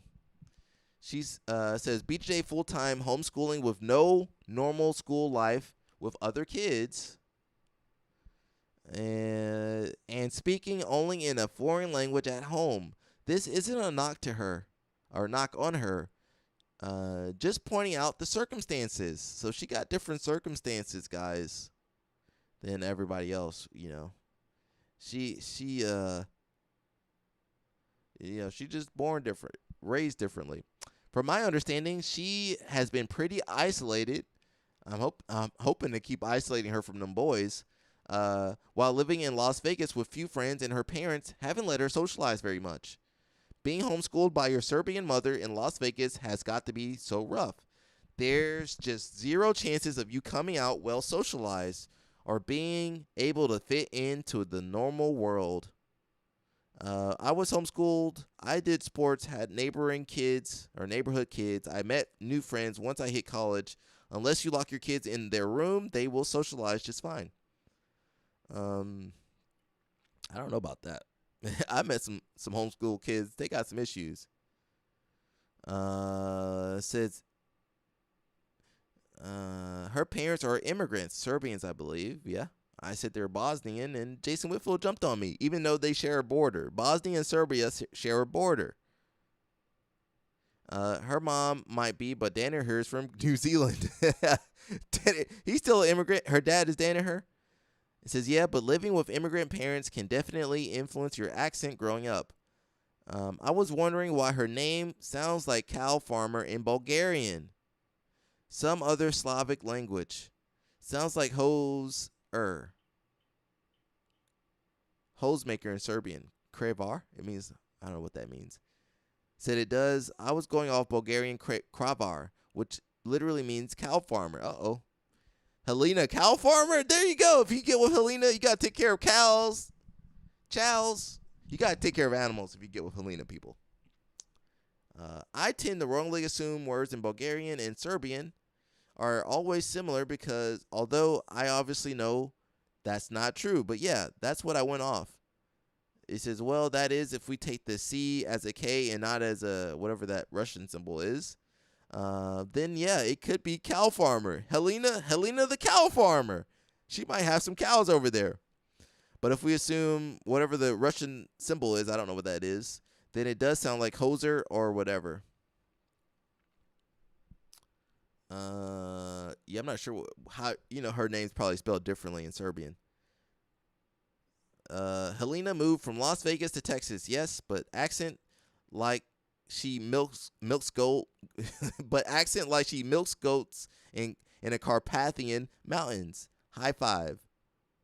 She went to the Mackenzie Dern School of Accents. That's that's pretty funny. I like that. That's a good one. Jason Whitfield says, with Helena's speech, I don't think it has anything to do with homeschool. It actually sounds like a slight speech impediment, possibly. No big deal. People just love attacking for any reason. That's our sport. Says, was gonna say, maybe I've been hit in the head too much, but wasn't there a video that someone took Darren Till's voice and dubbed it over Mackenzie's? Was gonna say something like that. The way Mackenzie Dern's accent evolved over the last 10 years is just so cringe. Is he normal? Yeah, I don't know what happened to her accent. It disappeared, or it came out of nowhere. Cowboy Cerrone used to have this surfer skater boy accent, then became a cowboy caricature. When immigrants move to America and speak with American accents. When Americans move to a different country and pick up that country's accent. Says, for real, man, I can't say that. Says, Dern probably spends just as much time in Brazil as she does in the U.S., and even when she is in the U.S., she probably hanging out with Brazilian people. You don't go from she's from Vegas or somewhere, Arizona. I don't think your accent changes like that. Says, obviously she speaks Portuguese at home, so why wouldn't it be surprising that her accent becomes more Brazilian? Well, because she was raised mostly in America. Arnold Schwarzenegger had to hire accent coaches to help him keep his Austrian accent. And so many foreign actors have Americanized accents over living in LA for long enough. Josiah says, y'all leave Helena alone. I have speech issues as a kid. She's cool. Like I said, I didn't notice anything, or if I did, I didn't really care. But, people on Reddit, they care about all the wrong stuff, and they don't be training. This one has baffled me as well, especially when they show videos. Here she is at 17, 18 years old, perfect English accent, no Brazilian detected. That's Mackenzie. Mid-20s, oh my God, can you believe how much her accent has changed? I mean, she's likely been dominantly in Brazil. We don't know if that's true. Speaking Brazilian Portuguese with a Brazilian boyfriend makes complete and total sense to me why her accent should shift. It says, heck, look at X-Files Gillian Anderson. Lived in London during her formative years and then she's around English people. She ends up with an English accent. Yeah, I'm not sure what's going on, but yeah. Guys, give me 1 second. I'm going to grab my charger. Can I put that? Actually, I can. Oh, there's one right here. Sweet. Phone's about to die, and I can't see what Josiah is posting. Josiah says he wants to get with Helena now. Now, he going to take care of the cows and the snakes and whatever else she got. But that's good. You might be a little too old for her though.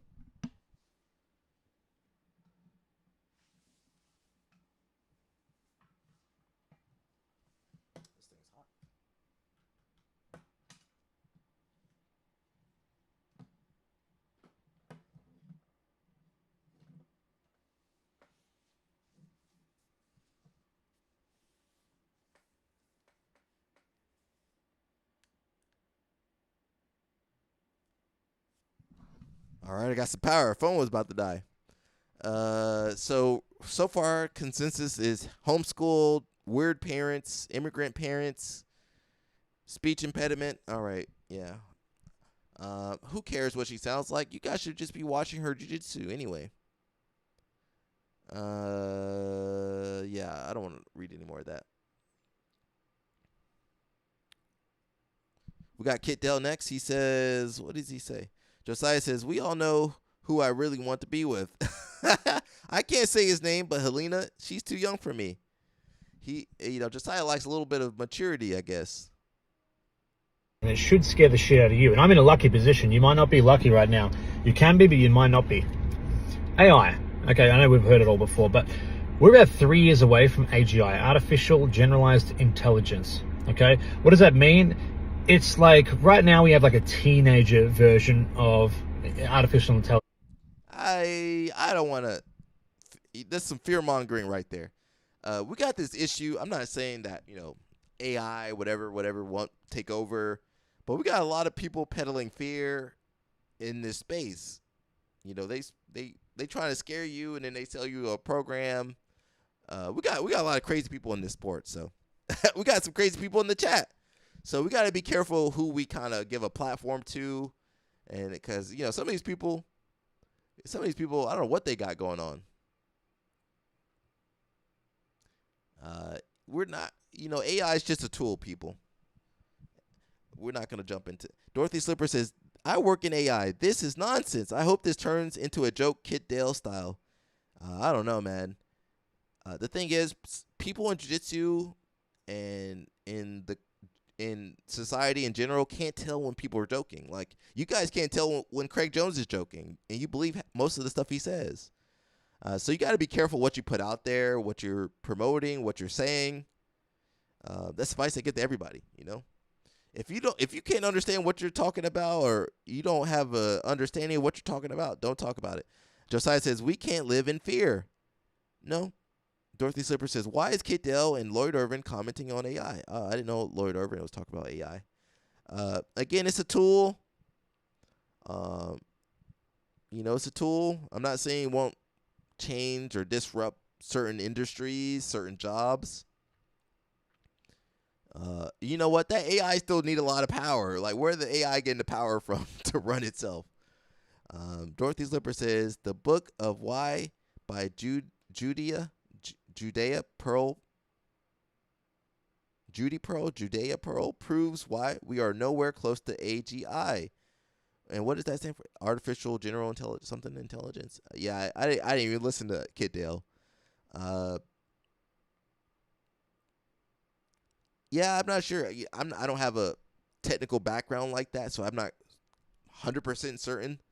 I do know when people are fear mongering and trying to scare you, and then they try to sell you on some program after they scared you. People who live in fear and promote fear tactics need help. The thing is, fear does sell. It's a good marketing tool. Jason Whitfield says, "Don't live in fear as Josiah. We live in fear every day that." Oh yeah, don't bring that up, Jason Whitfield. We live in fear that the plague that we can't name will return and infect us all. Jason Whitfield, bro. Yeah, I don't fearmonger on this live stream. If you guys want to do that stuff, you go to Kit Dale's page. Jason Whitfield, I'm doing good. Please don't make me go back. Yeah, Jason Whitfield, be on your best behavior, bro. Speaking of controversy, we got the Enhanced Games. They just signed up another athlete. It says Fred Kirkley is the first track athlete and American male to join the controversial Enhanced Games. when are the jiu-jitsu people gonna get over there? I hope Jordan Burroughs don't go over there. Jordan Burroughs, don't go over there. But when are the jiu-jitsu people gonna join the enhanced games? I mean, they already enhanced. There ain't no testing at ADCC or CJI or any of this stuff. It says breaking news. Sprinter Fred Curley. I said Curley. That's a different Curley. Kirkley, whatever that guy's name is. Fred Curley has become the first American man and track athlete to join the controversial enhanced games set for 2026 next year. The event allows athletes to use banned substances under medical supervision. When my jiu-jitsu guys getting over there? And has faced strong backlash with UK anti-doping calling it reckless. They're going to do this in Vegas probably. Curley, 30, is currently provisionally suspended for a whereabouts violation after winning the 100-meter bronze at the Paris 2024 Olympics. If you guys don't know, when you're enrolled in the testing, the USADA testing or WADA testing, you got to let them know where you're going to be. And you got to be there so they can test you. And if you're not there, you're going to get a suspension or violation charge. So that brought a 2-year ban. Says the world champion also owns Olympic silver from 2021 Tokyo and is the 7th fastest 100-meter time runner ever at 9.76 seconds. So now let him be enhanced. He might. Now I don't know if he's gonna break. He's probably not gonna break. Usain Bolt's record. That's probably not gonna happen. But he might hit the low sevens. 971, 972, 970. We'll see. There's also a cash prize with that. If you break a world champion or world record, you get like $1 million. So, Jason Whitfield says, Josiah, I'm actually really impressed by you. You've kept your word like a man. So many would have backslid by now. Keep up the good work. He's doing good.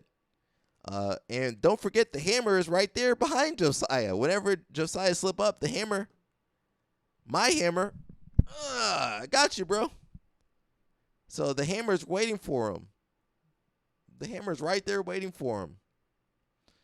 Josiah says, thank you, brother. I'll give you guys some heart. Can you guys see that on the screen? I guess you guys can. Oh, you can see it. You can see it there. That's cool. I love all the little features and stuff. I think I did add a new feature. So if you guys do, what's that called? Super chat or whatever, your name or something should pop up on the screen too. I forget what setting is set on though. Josiah says, I can see their hearts. Okay, yeah, that's me. There's no sound. Yeah, so, he's going to go to the enhanced games. I think once you do the enhanced games, you can't go back to the Olympics, though. He doesn't care. Of course, people online want to see you, take all these supplements and whatever else. They don't care if you have a heart attack right there on the field. Pat Downey crazy too. Illegal for American-born citizens? Let me not post that. Pat Downey gonna get himself in trouble too. I ain't gonna even post that. Let's look at a story. Ooh, that's pretty cool. It says, does your academy refuse to promote no-gi grapplers?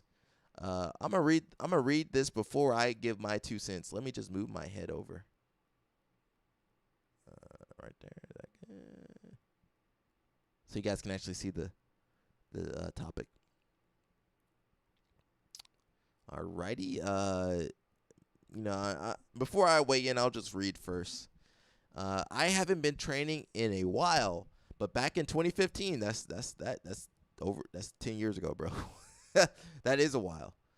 I had been training for several years, got pretty good, but I would rarely show up to the gi class because I just didn't enjoy it. And my goals at the time were to be an MMA fighter. My coach basically said that he only promoted people if they did gi BJJ. Dorothy Slipper says people more upset at Jake Shields about Moneyberg than all the insanity he's posting on Twitter. Oh, we gotta see what he's doing over there on Twitter. I used to like Jake Shields before I saw him posting on social media and stuff and promoting Moneyberg. Yada yada yada. Only get promoted if they do gi. I feel strongly about this. So even though I have over a decade of grappling, I'm still a white belt. That's your fault. Have things changed in the gyms? I know no gi has gotten more popular in recent years. Muay Thai and boxing don't have belt rankings. You're either are good or not. I don't see why it should be any different. So why do you care? You want a belt because you're good but never trained in the gi? The main reason belts exist is because your academy can charge you for one, and it keeps casuals coming back. It's the same McDojo strip mall karate model that a lot of places use. Does your academy only use the belt system for gi grappling, or does it promote no-gi grapplers to the next belt? How do you guys feel about that? Dorothy Slipper says, Jake Shields and Pat Downey posting the same stuff. I mean, they can have their views. I'm not going to cover their stuff because they get into some dark territories where my channel will be compromised if I talk about or look at most of that stuff. So we're just gonna bypass that stuff.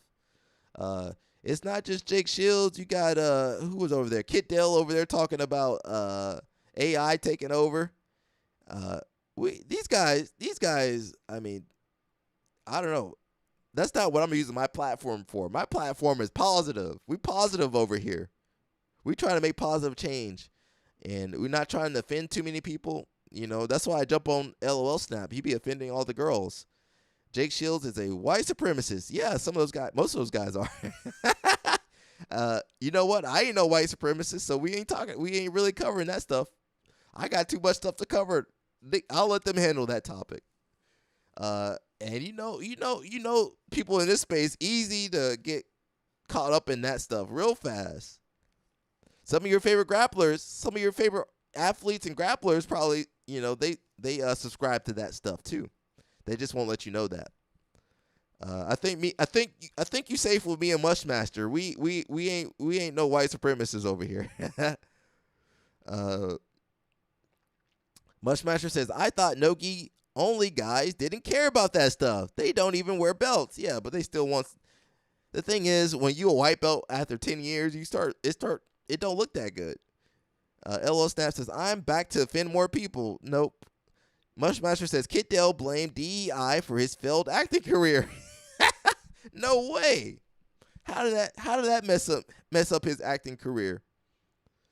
If anything, he's part of that diversity, right? Being Australian, isn't that diverse? Maybe not. I mean, I ain't gonna be out here defending them people. And you know what? You ain't see no black person at Moneyberg's basement. Now you saw Brazilian, you saw American, you saw well, I guess Machida's Asian, some percentage of Japanese or something. You ain't see no black person over there though, for a reason. I don't think no black person would have gone over there to that basement. He says they want the recognition of a black belt, but want to criticize the gi. Well, 10th Planet has belts. I mean, they don't even wear the belts. How are you gonna have a belt system and give away belts and nobody can even wear the belt? Well, I guess the Lucha Libre you can wear belts like Mika Gaval. LOL Snap says, I'm not that offensive. Yes, you are. I'm just honest. That's still offensive. The other guy in the chat told me the other day, never stop being me. He's setting you up, bro. We'll pop over the Twitter or X, whatever it's called, and we'll see what Jake Shields is posting real fast. I'm not saying I'll talk about it, but I want to see who he talking about. Yeah, I mean, if you don't train gi, why are you complaining? You don't know how to play spider guard. You don't know how to pass with the gi. You don't need a belt in that. You don't need a belt in the gi. You don't know how to use the gi as a tool. You don't need a belt in the gi. And I hate when no-gi guys put the gi on and still be doing no-gi. I hate that. That's like me complaining about not having a belt in judo. You know, when I go to judo class, I put the white belt on. I know exactly what I need to put on. I'm not complaining. I put my white belt on. When jiu-jitsu people do other sports, we ain't complaining. We just go to class, wrestling class, we just jump in there. Judo class, put the white belt on. We ain't complaining. Now Nogi guys complaining, oh, this is a McDojo. All right, well, you know what? There's no systems in Nogi. You can register for absolute or advanced division, intermediate division. There ain't no rules. You do whatever you want in Nogi. ADCC opens or ADCC, just do whatever. Now, if you want to do ADCC Open, you still can do whatever you want. If you want to do IBJF Nogi, then you got to have some qualifications and stuff like that. Well, don't do it then. Why complain? Why you need a belt? Because you're a white belt after 10 years? That's your fault. Put the gi on. Put the white belt on. Do the gi class. And, you know, maybe the coach will be like, shoot, this guy's good. Let's give him a blue belt. LOL Snap. Yeah, Mushmaster says, jiu-jitsu community has to make gi the standard. Uh-oh. Yeah, right now we're kind of the wild, wild west. You have the IBJF, which is, you know, better than nothing. But Nogi's crazy out there. Jason Whitfield says, this guy is doing no-gi. It sounds like he doesn't care about belts. If he really cares about belts, go to Tim Planet. The Tackett's and Rotulos both got their black belts in the gi. That's true. Everybody else does both. LOL Snap says, gis are for girls. LOL Snap, why you gotta offend everybody? He says, I call it jiu-jitsu lingerie. Do you say the same thing for the judokas? No. Come on, LOL. You try to piss us off. I don't even see why. I'm not even gonna read this post. Why would I read this post? Go train. Go put on your white belt. And go train. Go earn your belt. You know, that's like the wrestlers. You know, I don't care if you're an Olympic wrestler. You got to put on a white belt too. You come to gi class. Jason Scully says, no gi only people definitely get promoted much slower at my academy than those that do both, unless they compete regularly. If the no gi only person competes and does well, they will move up faster so they can start competing. My only issue is that, you know, say the no-gi guy jumps into the gi tournament, white belt gi tournament, and he doesn't do any gi techniques. He don't use the gi to pass, don't use the gi to play guard. Are they really doing well? You know, that was my issue with Brandon Reed. You know, he got his black belt, but he didn't use the gi at all. So I think you really need to learn the art form. You know, be sincere. Learn the art form if you want the belt. If you don't want to sincerely train and put the time in it, don't get a belt. You won't get a belt. That's just the way it is.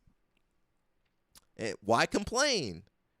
Put on the gi. Why complain? Why you only do jiu-jitsu? Why your jiu-jitsu only work with the gi off? Dorothy Slipper says, I can't really enjoy myself if I don't see the look of confusion in their face when I'm playing lapel guard. Yeah. How are you going to be a black belt in the gi? You don't know no lapel guard. You don't know no spider guard. You don't know how to pass with the gi. You don't know how to stack pass, over under pass. How are you going to get a black belt? You don't know nothing. Why? Why would you even want a black belt? And you can't coach nobody out of nothing. LOL Snap says, when the hood girls get the street fighting, what do they pull? Hair. In jiu-jitsu, what do the guys do? They pull your clothes. All right, LOL Snap. We're going to roll with the gi on now. Mushmaster says, gi is harder. Brandon Reed is a black belt? Yeah. Under jiu-jitsu. Now he don't know any gi techniques. I think I did a live stream on that. Jiu-jitsu gave him a black belt. That's why I give Brandon Reed such a hard time. Cause he does jiu-jitsu, but he doesn't actually do jiu-jitsu. He just wrestling. But yeah, he is a black belt somehow. I don't know how. He don't use the gi at all. The only reason he does the gi is because his girlfriend trains gi. LOL Snap says they had a choice. They had no choice but to promote me. I was too much of a menace every time people came into town. I bullied black belt off the mat. Yeah, but you still need to have technique. So, I mean, you can't even coach. That's the difference between wrestling and judo. You know, you can be a pure athlete and you never have to coach anybody, right? Like, you know, I mean, you know, someone like Jordan Burroughs can coach, David Taylor can coach. But, you know, no, Kyle Snyder not really coaching nobody. Pat Downey, I guess Pat Downey coaches some people. He probably shouldn't. But you can have pure athletes. In jiu-jitsu, maybe now things are changing, but you always had to be able to teach a little bit. You know, you got to be able to teach a little bit just to make a living. But now you're getting more athletes that can just survive. So even LOL Snap, if I was like, hey, LOL Snap, do a knee cut into a, you know, Toriano into a knee cut setup, he probably like, what? Now he can out wrestle me. That's fine. I don't care how good someone is at wrestling. They ain't getting a black belt for sure. Not for me. I don't care what your wrestling abilities are. You don't know how to pass. Technically, you can't work a guard. What's your guard look like, LOL Snap? Yeah, how are you gonna be a black belt? You ain't got no guard. He says, you can't heel hook. Yeah, cause you got all that fabric on. Why are you going to do a heel hook with all that gi on? You know how slow the gi makes it? Dorothy Slipper says, I heard a podcast with Jiu-Jitsu where he said he wasn't coaching Brandon Reed anymore. When was that? Well, he already gave him a black belt. The damage is already done. LOL Snap says, what are you talking about? I'm a leg locker. That's a ton of technique. Let me see. Post a video of you working some technique, LOL Snap. For all I know, you wrestle into the leg lock. I want to see your guard work. Show me your guard. Where your guard at? Show me a video with your technique in the guard. Let's jump over to X. We're gonna look at shoot, that ain't right. X.com. Come on, man. There's only one X. We're gonna look at LOL Snap. I think we might watch him wrestle a little bit. I want to see your guard, bro. Can you guys see all my information?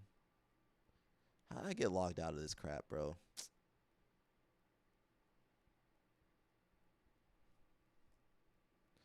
LOL Snap, I want to see your information, bro. It got my phone on there. Why it got my phone on there? Shoot, this thing sucks. Let me move it so you guys can't see my phone number. It got my phone number on there. Thanks, X. You suck.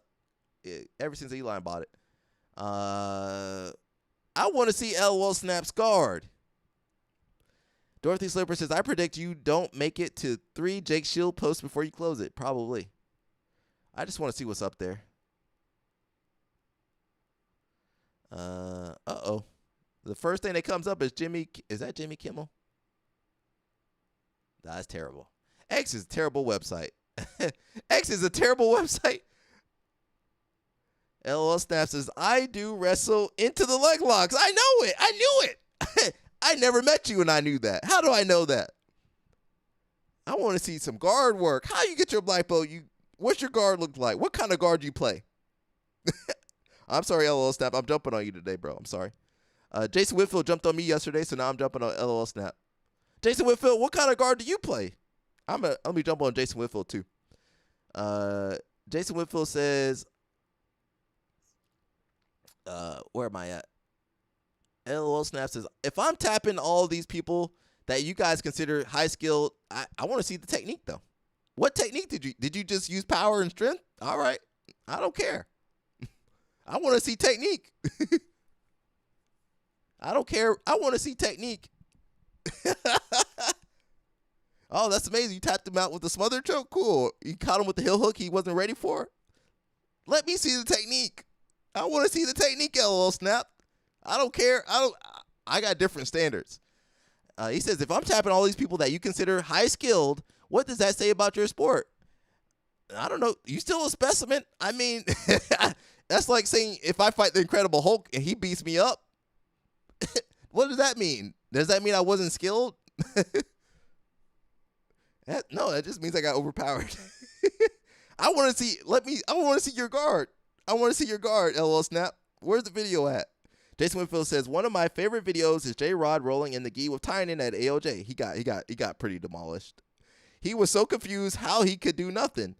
He now trains regularly in the gi and appears to like it. LO Snap says, I have a really good guard. I prefer butterfly most of the time. Okay. All right. There you go. That's all I asked. Why'd you get defensive? All right. You know what? I'm gonna go down there and roll for you. And I don't want to hear no excuses. We the same age too. I'm 36 too. I'm gonna roll for you. Dorothy Slipper says Hulk didn't look that incredible at CGI too. Barbosa, he looked okay. He was all right, man. I mean, shoot. He got a family too. He out there looking like Muhammad Ali. He got wife and kids. What you expect him to look like? He in his 30s. What you expect him to look like out there? No, I'm not saying Hulk Barbosa. I'm saying the Hulk the Incredible Hulk. That's the Hulk I'm talking about. I'm talking about the Incredible Hulk, not Hulk Barbosa. That's what I'm saying. If I lose to Incredible Hulk, does that mean I was unskilled? No, I just got overpowered. That's what I meant. No, not Hulk Barbosa. Incredible Hulk, the Green Hulk. That's the Hulk I'm talking about. My bad for have you guys thinking I was talking about a real person. I mean the fictional Hulk.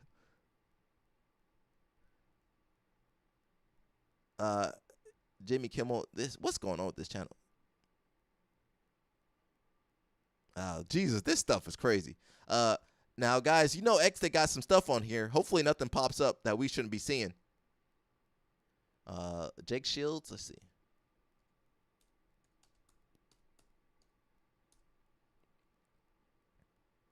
I spelled Shields wrong. All right, Jake Shields, we're going to look at you for a second. Dorothy Slippers, okay. LO Snap says heel hooks mostly to tap people. I usually use S grip to pass on everyone. They can't stop me. All right, man, I can't wait to roll with you. You think you're going to pass my guard? You're going to take me down, though, for sure. I don't think you're going to pass my guard, though. He might crush me to death. My spine's all jacked up. Was that a body lock? All right, man. I need to go down to Houston. All right, we're going to roll. I'm a filmer, too, so nobody can lie. I don't want nobody lying on me or lying on you. All right, we got Jake Shields. Let's see what he's got over here. He says, I never once felt the need to make a video explaining that I didn't. Okay, can't. Ooh, Jesus. Let me not read anything out loud. LO Snap said, all right, I'm coming down, bro. I'm coming down. Nah, I'm not saying I'm a wrestle. I ain't going to say I'm a wrestle. He says, now if I tap you, I don't want to hear it. What happens if I tap you out, bro? I won't post that, though. I won't post it. You could try to tap me out. I don't think you will. How are you gonna tap me out, bro? With the heel hook? How? Body lock pad? How? How that? I'm trying to figure out how. That don't make sense. Dorothy Slipper says, if you get tapped out, Josiah can talk about you. No. Don't bring that up. Nah, I don't think so. You know you gotta use technique to tap me out. You got. If you tell me I will put on. No, we're gonna roll no-gi. We'll see, bro. I'm gonna get out there. I'm gonna see. I want to see what you got, bro. I'm gonna see what you got. I know you're a specimen. You 6'3", 280. All right, that don't scare me. Mushmatcher says Jake Shields has the conspiracy theory CTE variant. That seems pretty common. LO Snap says, I'll tap everybody. Nah, bro, you crazy. Nah, bro. Nah, I don't think you tapping everybody out. Maybe at your gym. Nah, I think I'll be okay. I think I'll be all right. Jason Whitfield says, what is this guard thing everyone keeps talking about? We have different names in Echo. We refer to that pose as the happy baby. Yeah, Echo, I don't know what techniques you guys, can you guys call moves by their technical name, or do you just have to redevelop the name for yourself? LO Snap says, oh, you're dead, man, if you go. Nah, bro, I'll be all right. You telling me, bro, you know I did ADCC. I'll be all right. Nah, I'll be all right. All right, bro, 2026, I might have to come down.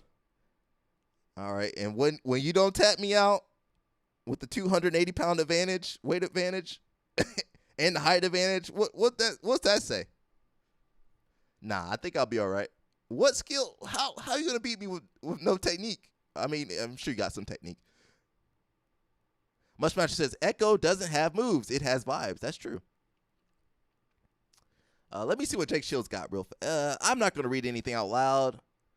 A lot of conspiracies. Yeah, I ain't. Conspiracies. Israel. Conspiracies. Israel.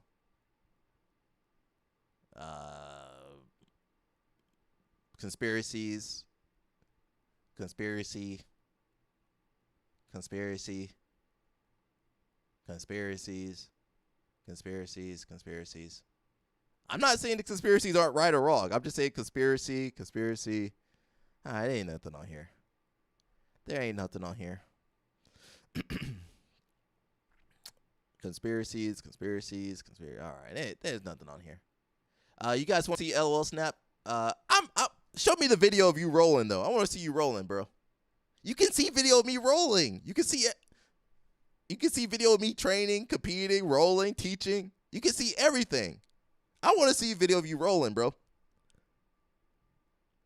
LOL Snap says, I will have the full Cuban Olympic team there for you. That's fine. I ain't scared. I ain't scared of Cubans. I ain't scared of Dominicans. I ain't scared of Puerto Ricans. I ain't scared of Jamaicans. I ain't scared. I'll go out there, bro. I ain't running from nobody. Let's see. I'll go out there. I'm saying, show me some video of you rolling. Can I see you? Where's your competition footage at? Let me see my history. Ooh, let me hide it. I want you guys to look at my history on here. I ain't afraid, bro. No, I might break some back up. He says, I'm very technical. Extremely technical. Honestly, I don't even rely on my wrestling. I like leg locking. That's fine. They bring all the Cubans, and then we'll get some Cuban food afterwards. Gerald says, Jake Shields has a lot to say about black culture, too. Forget that fool. Yeah, I know. I ain't even going to. I couldn't get that far. Where was that at? I couldn't get past Israel. He, when people start getting into, he definitely got CTE, man. He definitely got something. I'm trying to find, there it is right there. I'm not saying LOL Snap's not a monster. He's for sure a monster.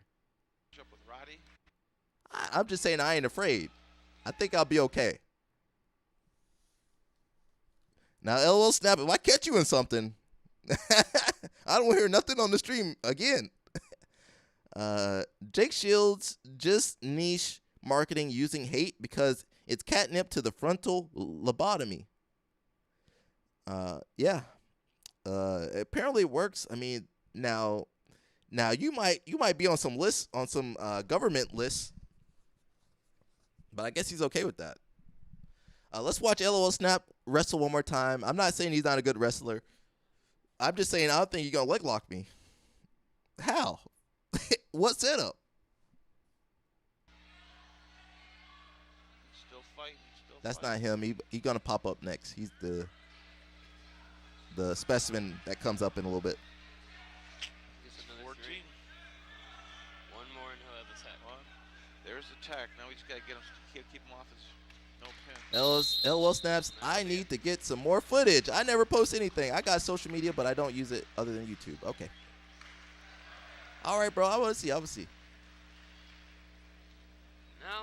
what's that video from? 98, 2006. Ray Schrager. Richard is a big kid. There you go. I missed it. So here's LOL Snap. It looks like 98, 2006. Oh, you can't see the date on there. Let me see if it'll pop up. I'm trying to scroll it up. This show? 2006. There you go. We'll come back down. Let's watch it a little bit. You'll see him pop up in a second. Now we have 171 with Richard Jason Whitfield says, all you're going to hear when Greg Souders is coaching from the side now is happy baby teaching your mama's teat for making connections. Okay. Yeah, he loud. Ray Schrager. All right, that's LOL Snap right there looking like a beast, looking like a Mr. Olympia over there. Richard is a big kid. Richard, This that's is him. their backup, too. This is their Straight from backup Cuba? at 1171. Their starter is, last name is Roddy. Kind of thought we were going to have the matchup with Roddy. There you go, right there. That's But as the you one found that out before, the guy right backups, next to they're, us. They do a pretty good Let the job, slide too. by. 2 takedown for Richard. He's on top in the riding position. A lot of people are surprised to hear. Mustache, you watching, bro? Richard's only That's LOL Snap. very well built for his age. He was very well built. Now we can actually say he's well built. He's well coached. He's been under Coach Hall. This is into his second year. Got a 2-0 lead here. Just about 45 seconds into this first period. Richard's Got the looking arm to try to controlled. get Is that an arm bar? He's trying to work into a I don't think that's the arm bar. arm bar here. I don't know what that is. That is an arm bar. Careful here. Got that arm behind his back. I see him try to come out in front a little bit. And That's a Cuban. That's the Cuban experiment right there. Richard's a sophomore. Him and Romero. Jay Schrager here is a senior on St. Ed's. LO Snap should have coached Muhammad Ali. Yeah, that's true.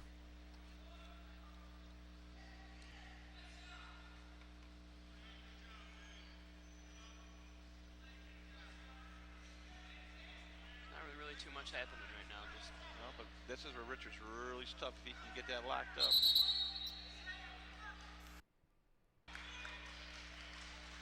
My man was too strong for high school wrestling. 27 seconds left, still 2-0. They saw him, they're like, yeah, put him in college. I don't know the rules about links, but there's an article about him on the Southern Poverty Law Center's website. Oh, we might need to check that out. He gets this.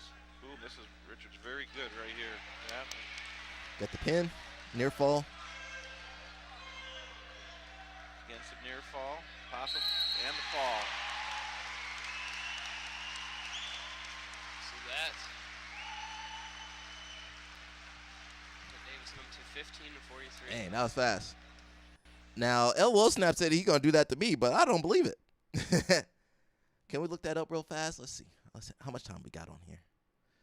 We got about 45 minutes, so I'll try to do my best, everybody. Let's see if we can find some researching Mr. Dick Shields. Southern Poverty Law Center. I'm typing one hand.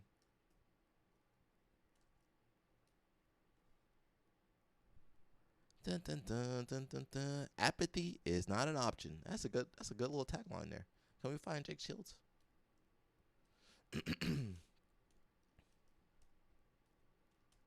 And this is the person people would be defending online. Ain't that crazy? What did Jake Shields do to you guys? Apparently, he's been saying a lot of stuff. I forget what happened. They were saying he was saying crazy stuff on X. And I was like, oh, what was he saying? Oh, they do have stuff on him. The question you should ask, LL Snap, is what hasn't he done to people?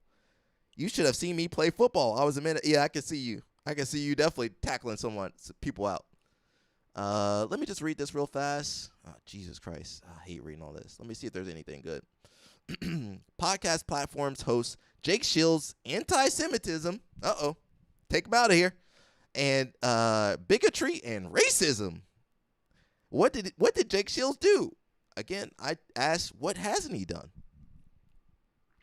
This is from April 11th, 2025. 11th of April for my Europeans. Content warning. Oh, a former mixed martial arts fighter turned podcast host is spreading anti-Semitic conspiracy theories, male supremacist bigotry, and white nationalist beliefs to audiences on mainstream podcasting platforms. There you go. There you go. LL Snap says, I play running back, and sometimes they would let me play linebacker. They just give you the ball and run it, bro.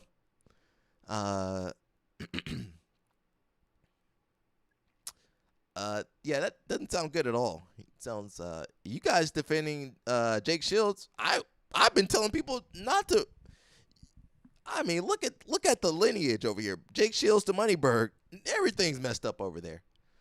And people have been defending Jake Shields. Joe Rogan defends Jake Shields left and right. Has Joe Rogan talked about all the conspiracies? Well, Joe Rogan got conspiracies too. Says Jake Shields launched his podcast back in August 2024 and invited many well-known white nationalists on his podcast. Okay.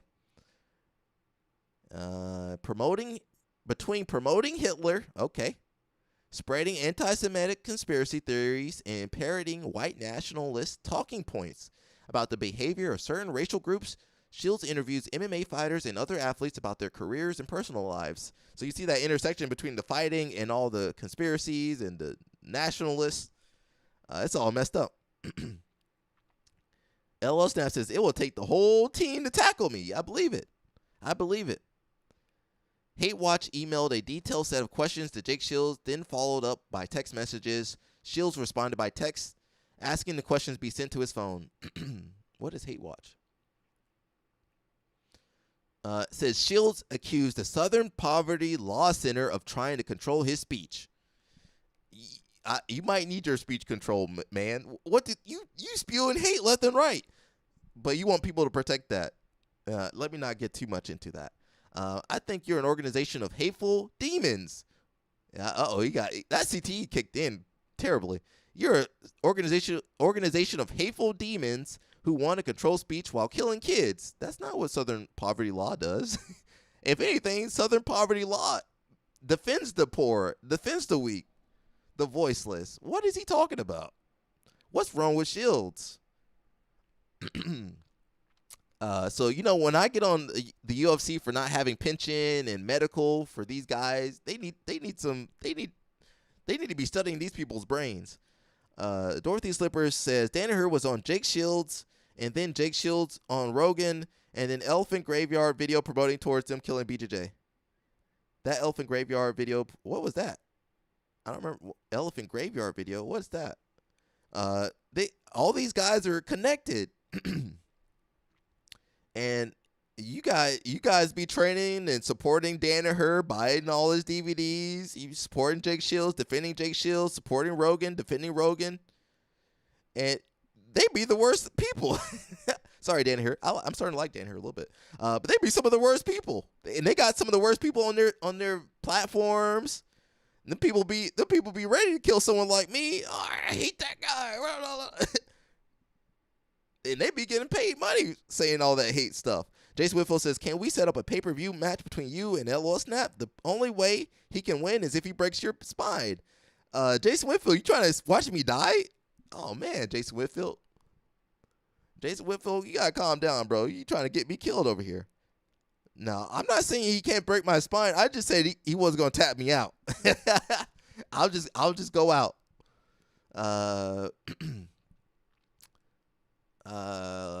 With his podcast of more than 800,000 followers on X, Shields provides an enormous audience for white nationalists, Holocaust deniers, and other far-right extremists who are typically confined to a smaller audio and video hosting platforms with low content moderation such as Telegram and Rumble. So when I jump on people like Jake Shields and they over here spewing hate, you guys don't hear me spewing no hate. I be trying to motivate. But Jake Shields got 800,000. Marley says, why my comments keep getting deleted? Uh-oh, that's not for me, bro.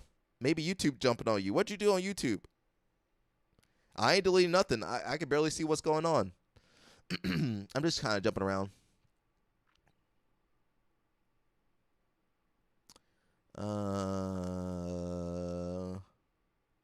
YouTube be picking and choosing who they defend too. I guess they're gonna keep them. Yeah. Yeah, there's not much. There's nothing I want to say on here. What do you talk about the black people? Let me see. the. I just want to see the white nationalist stuff. That kind of pertains to me a little bit. Marley says, me after quitting BJJ, and it's a YouTube link to the video. What's that? Who posted that though? IG, you can't post links to videos on live comments. Oh, on IG? You sent it to IG? Okay, let me read this white nationalist stuff real fast, and I'll get to you. Longtime white nationalists have appeared on Shield's podcast, including Duke, Nick Fuentes, and Thomas Rousseau. I don't know these white nationalist people. LL Snap says, I should have displayed football in college and went to NFL. Or focus on football. Jiu-jitsu is nothing but craziness now. Yeah, well, you would have had that good CTE if you did NFL, though. Duke has been involved with the white power movement since the 1970s. He led a neo-Nazi group and then a faction of the Ku Klux Klan. All right, wow. Welcome to the welcome to the live stream, everybody. We're talking about Jake Shields and the white nationalists right now. He was on Shields' show in November 2024, spreading lies about the Jewish control of media and minimalized the violence used by the Klan. Alrighty, Fuentes, the Aryan victory. All I want is revenge against my enemies and a total Aryan victory. I guess that doesn't include me. I'm out of here. Eugenics, okay. Jesus, these guys, these what's wrong with these idiots? There's some idiots out here. I don't know, man. And them be the people you guys defending. You guys be defending Jake Shields. I ain't never defending Jake Shields. I ain't defending Moneyberg. Nick Fuentes was the guy handling Kanye when he started his latest Hitler turn. Yeah, I can't support that Kanye. Who is also friends with Jake Shields. It's all interconnected. Says, who's this Duke dude? That's crazy. Marley says, you're an Aryan, Alec. We're safe. I'm not. How am I an Aryan? Gerald says, think about it. White nationalist named Fuentes. Yeah, I don't know. LL Snap says, look up 2006 Davidson versus Flint Kirksley. All right, give me a second. We got some other stuff going on. Again, everybody, I got one screen. I'm jumping left and right, looking at the comments on my phone. Somebody just messaged me on Instagram. Was that Marley that messaged me? What happened there?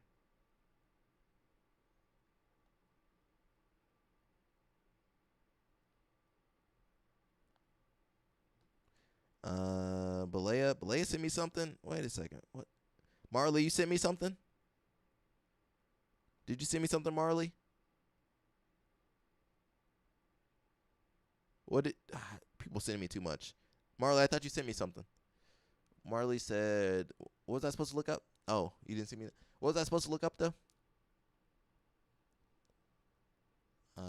Me after quitting BJJ. Who? Okay, let me look that up real fast. Oh, I should have kept my YouTube open. Dang it.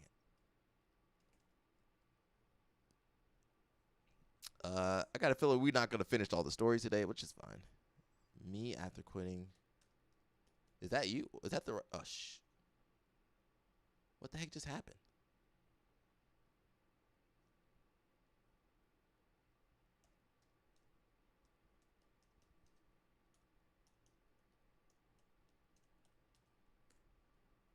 Was that Danaher's video? Whose video was that, Marley? What am I looking? I thought it was something. I thought it was your Instagram got deleted. Dang, Marley, you, Josiah, none of you guys got accounts. Says no, the name of the video is the guy saying I'm not. Oh, that's not the name of the video, bro. You trolling me, bro? Let's look up LOL Snap video. It says 2006 Davidson versus Flint Kersley. Is that football or wrestling?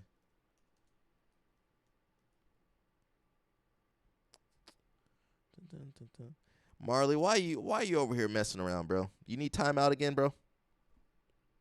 You need some timeout, brother? I put Marley in timeout one time. He about snapped on me. Dave, I messed up. Davidson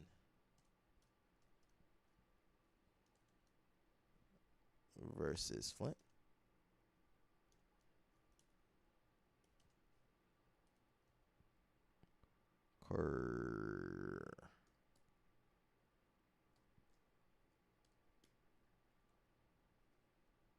Oh, is that it? Football. Yeah, Marley might need to be put on timeout for a second. We'll see. Jason Whitfield says, this stream has definitely taken a turn. I'm pretty sure we lost our only female listener yesterday. Yeah, she gone. Because of our convo yesterday. Now it looks like we're gaining white supremacists. We are all over the place. Football. First 2 players of the game I take off. Marley says, bro, it's a meme. Me after quitting BJJ. Oh, okay, I got you.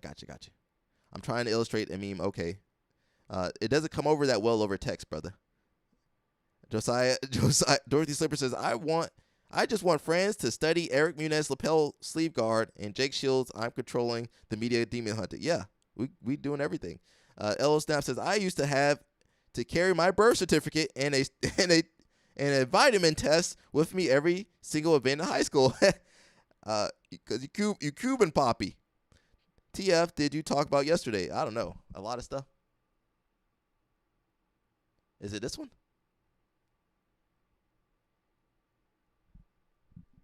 Which one is it? Patrick T. Alec backtracking. Hey, guys, this is a family show. Yeah, this is a family show. We're just talking about some white supremacists. We're talking about those people so you can protect yourself and educate yourself.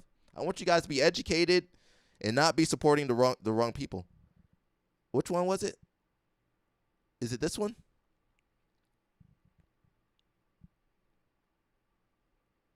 Lights over Cardinal Stadium shine down upon the Davison battleground. The stands roar with excitement about tonight's game. Against the vicious Kersley Hornets, this football team is ready to give it their all. Now prepare for one of the best Michigan football teams in the state, because the Cardinals aren't going to end this game with just a fight. It will end in a boom. I can play no song. Opponents. Good evening and welcome to DTV's live coverage of Davison Cardinal football. Tonight's game is brought to you by Jim Waldron's Pontiac Buick GMC trucks. What number are you?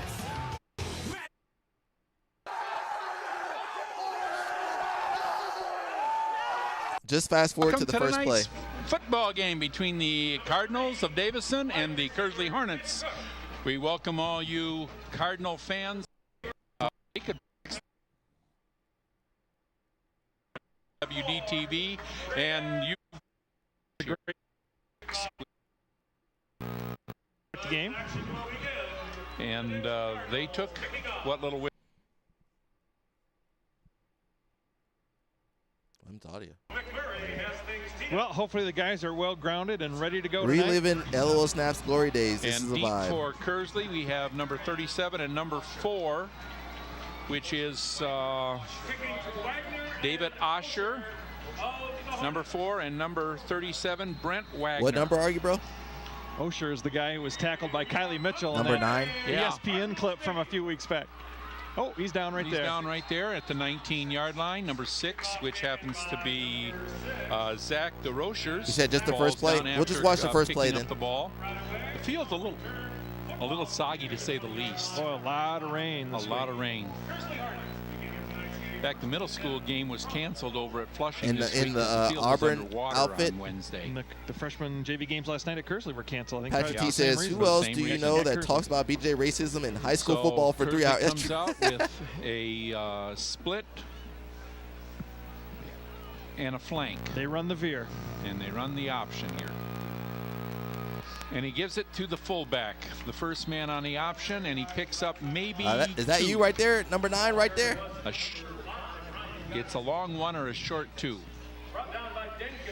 Make it 2. Call it you on defense? 2nd and 8 for Kersley after he gives it to the oh wait, fullback. You said BJ racism. Never mind. But this won't be a wide open attack. This will be close to the vest.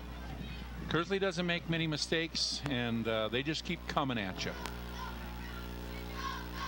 They got very short splits between the line, and they just keep coming at you. And it's to the pitch, and the pitch man, see, he picks up no gain, maybe a half a yard. Nice defense, but when you run the veer, every man has a man. The quarterback has a man who's responsible for him. Assignment defense. There's an assignment. We'll watch defense. one more play. Every that'll be it. Has somebody that they're supposed to take care We'll watch of. one more play. If I think that's everybody's it. there, it works. What happened there is if somebody gets blocked, then it can go big. What happened there? It looked like they blew it up. Blew it up early. Whoever had the quarterback got him in the backfield, 2 yards deep, and he had to pitch the ball early. So 3rd and long. Now it's 3rd and long, 3rd and 7. And coming the other way. Hey, Gave is that you? Fullback, and that's a loss of maybe a half a yard. So that's going to make it 4th down and about 8. Watch one more play. Aaron Mador and Garrett Stevens on that stop. Yeah, they sent the linebackers, and the linebacker stunted right into the hole, and he was giving off the ball to the fullback as he got hammered. That's in the Auburn outfit or uniform? 3 and out. Or the white and blue. And now going deep for Davison are the two that's been back there all year. You got Zeller and Wilson. We had an equipment issue or something with number 6. And going in is number 34. Benny Welch had an equipment issue. And number 34 going in is Jake Reeser. So we I'm didn't about lose to pop anything this there. guy. They're About both to run two good athletes. Run the touchdown. For another. Yeah. Well, this could give us some good field position at the very start of the game. Oh, you're in the white and blue. The white and blue. Okay. That's not you. That can't be you. Remember Kersley's That's long not. That's not you, number 9. You're on this side, I'm not right? sure what's going on here. They played everybody tough. Officials having some discussion with the. Yeah, you definitely number 9 in Auburn, right? Must be in the red or whatever. Something not matching there. I think you have to have the same. This year there's a very unusual mouthpiece rule, Jim. Can only be one of 2 colors, if I remember right. Oh, is that right? Yeah. Well, that's to help. And that's what they're doing. They're putting a white mouthpiece in for Benny. Yeah, they're having trouble seeing who's got their equipment in. Number 9, hey. Almost blocked, but gonna let it bounce. It's gonna go dead. And the ball goes dead right at the 40-yard line. Not a bad kick. 40. Yes. Oh, Jim, just look over the horizon of the trees across the way. Isn't it beautiful? Let's hope this is going to come. Things happen. Hunters tonight too. The people up Let me north see that touchdown. Hunt. Where's that touchdown at? This is the spread. Maroon and gold. Yeah, maroon and gold. Yeah, I Twins see it. both ways.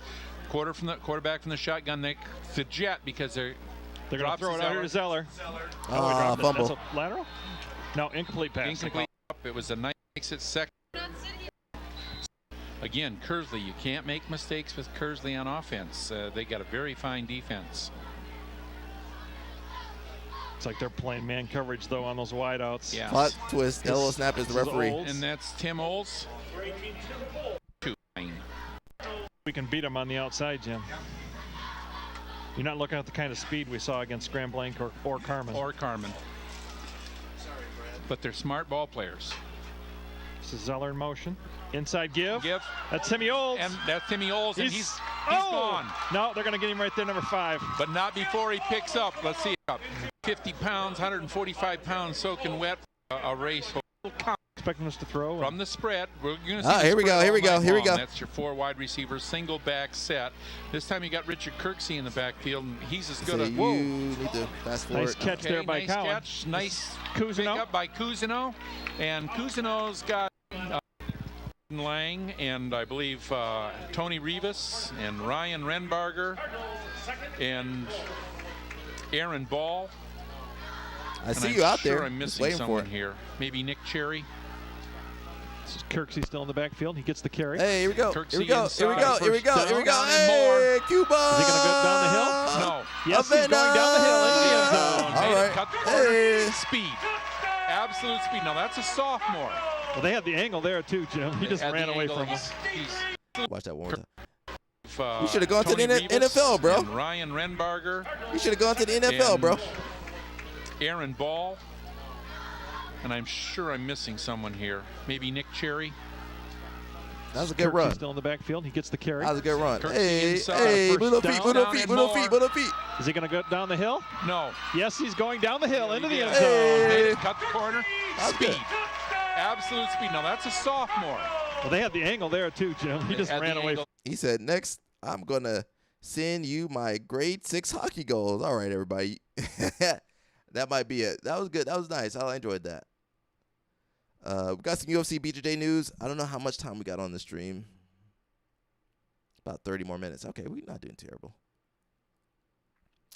Moneyberg once scored 5 touchdowns for Polk High. Beat Al Bundy's all-time record. That's hilarious. So UFC BJJ is the 2nd of October. They not really marketing this stuff. And you guys think they're going to do well. they are going to have more shows. We'll read that later. They are going to have more shows next year. It says Mikey versus Kevin Carrasco. Should be a good match. Kevin Carrasco is good, but he's more so in the gi. Not too much no gi experience. Carlos Henrique versus Mateus Gabriel. That might be a better match. But again, Carlos Henrique does a lot more no-gi. Mateus Gabriel doesn't really do that much no-gi. Kennedy Maciel versus Samuel Nagai. This might be okay. I believe Samuel Nagai is way stronger, even though they're in the same weight class. Samuel Nagai is super strong. Cassia Mora versus Alex Enriquez. Cassia is a lot bigger and stronger than Alex, I believe. Alex is tall, but she's thin. Jansen Gomez versus Gustavo Batista. I don't know why this match is happening. We've seen this match too many times, bro. Why did Claudia set this match up? It's terrible. Terrible match. Makes no sense. Gustavo Batista doesn't even do no-gi. And he just lost to Jansen Gomez. I think at Worlds, last year? Was it this year? Might have been this year, actually.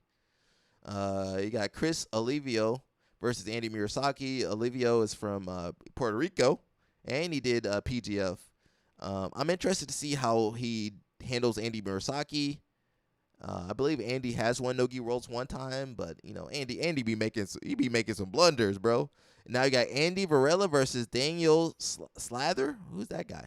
Is that the Movement Art kid? Sadler? I don't know if that's the right kid. Andy Varela does okay. He ain't got no guard. Shai Lily versus Anna Marodomo. And then Jalen Financier versus Pedro Nakano. Jalen ain't really been fighting nobody. It's kind of hard at that weight class. He need to go up a weight.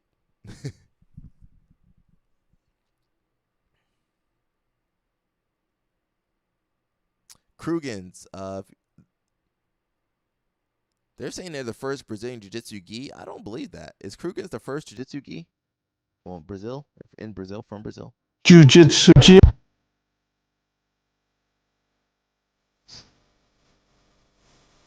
It was born on the mats.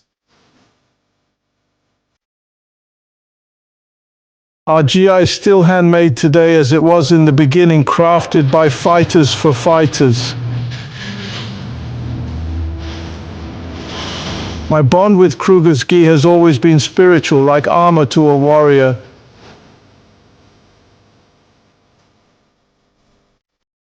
We've always had a strong connection to the surf, art, and fight lifestyle.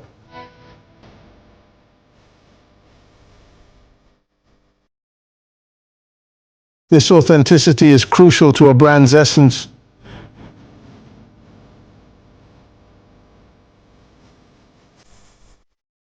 Kruger's gi was made for the soul fighter who fights to live and lives to fight.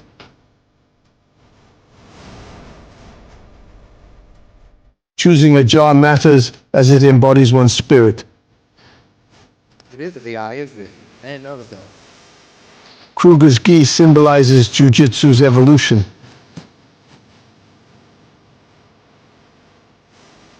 We've been and remain part of Jiu-Jitsu's history and tradition.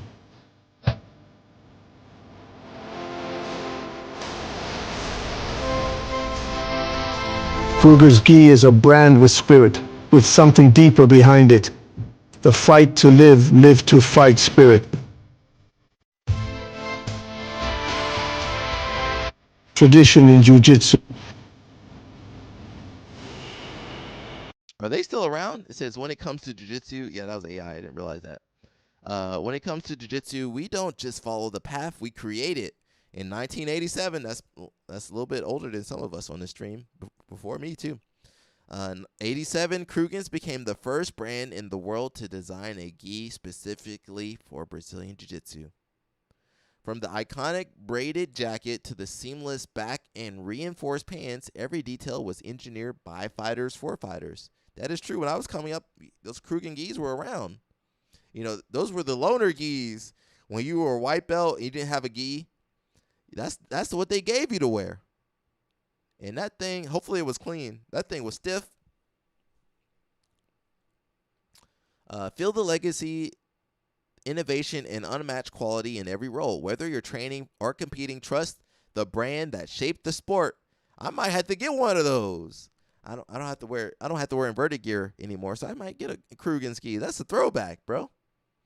It needs to have the old school setup too. I want the old school patch.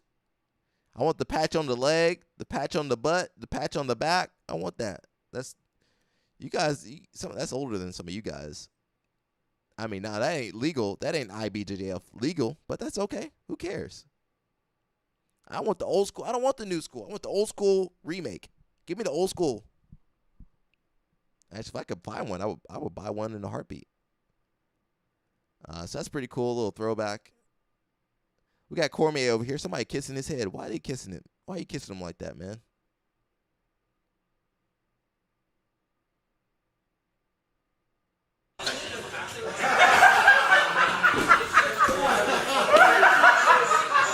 What do you do now? Go! You got your two, coach? No, coach. He does? What'd you do?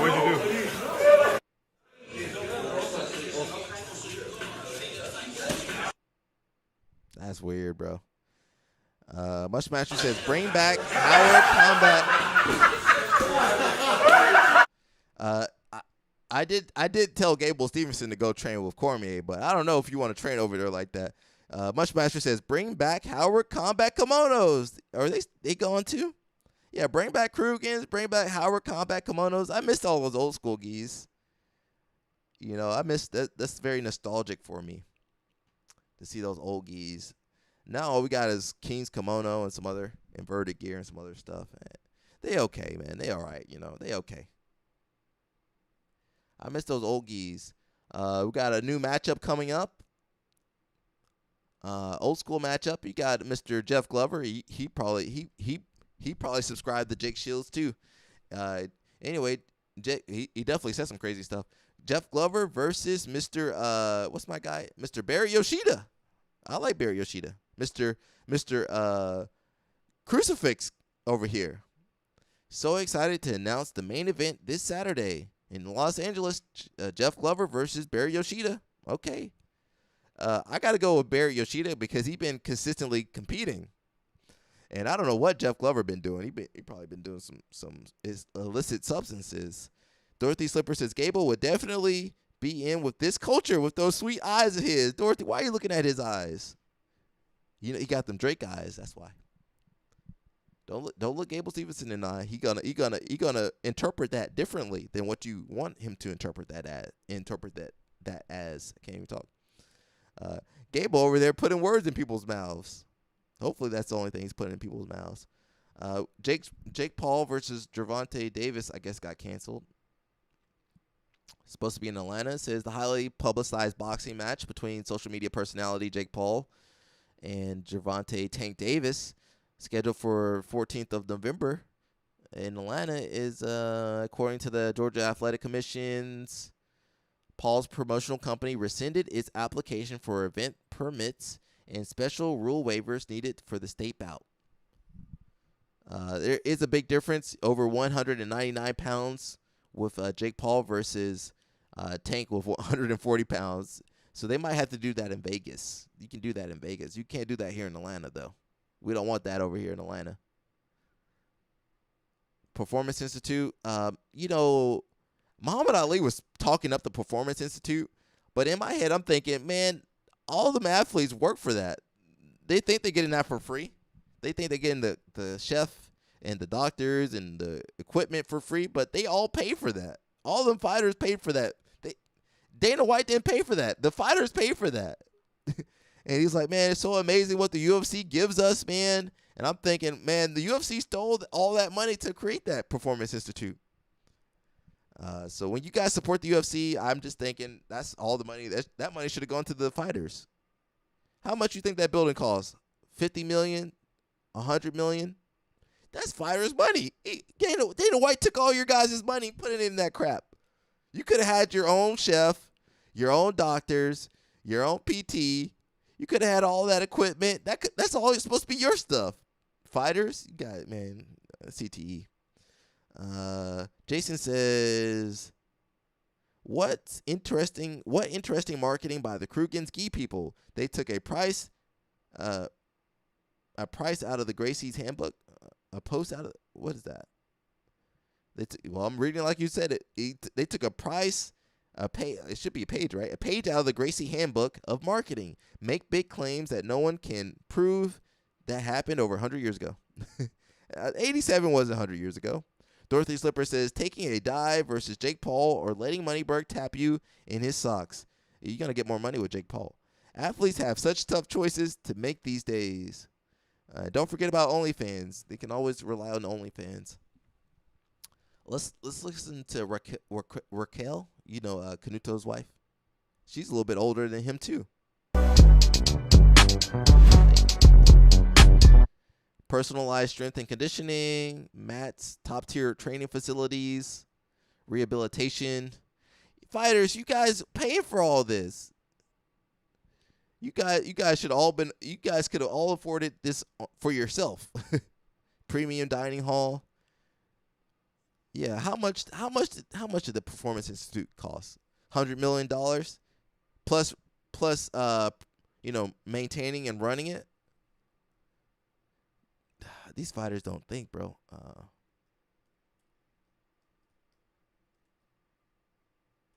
And there's more than one.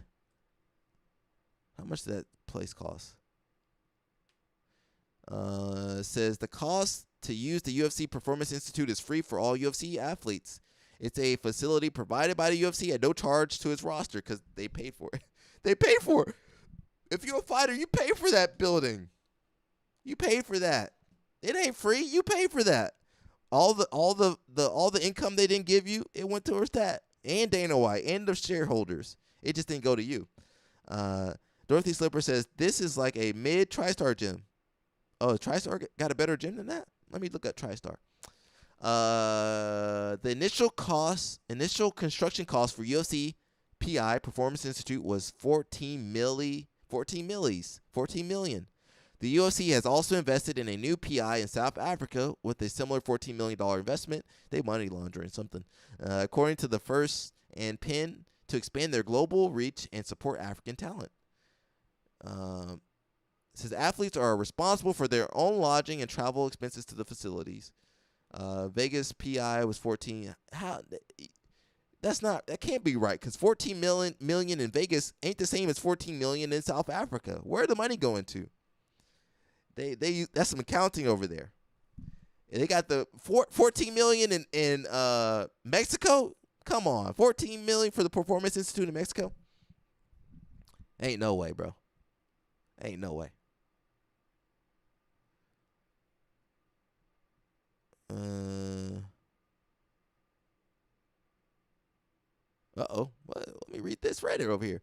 Said, did you know that the UFC Performance Institute has a digital guide that goes over every single thing that goes into being a UFC athlete?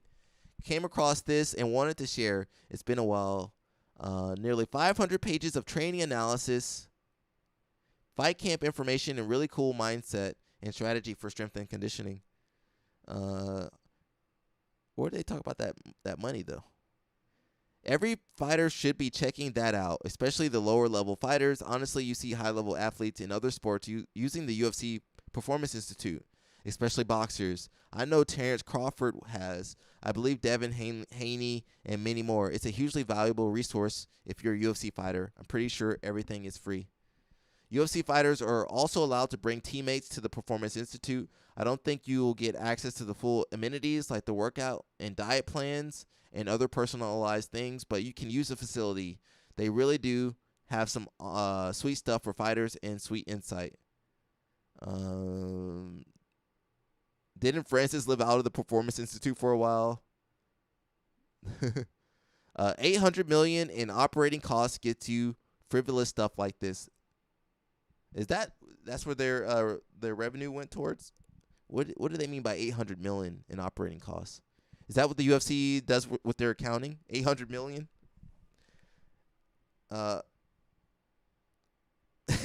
Man, that's sad. $800 million. What's in their operation costs? Is that like all the production and stuff, the traveling? Dana White's budget for blow and whatever else he uses it for.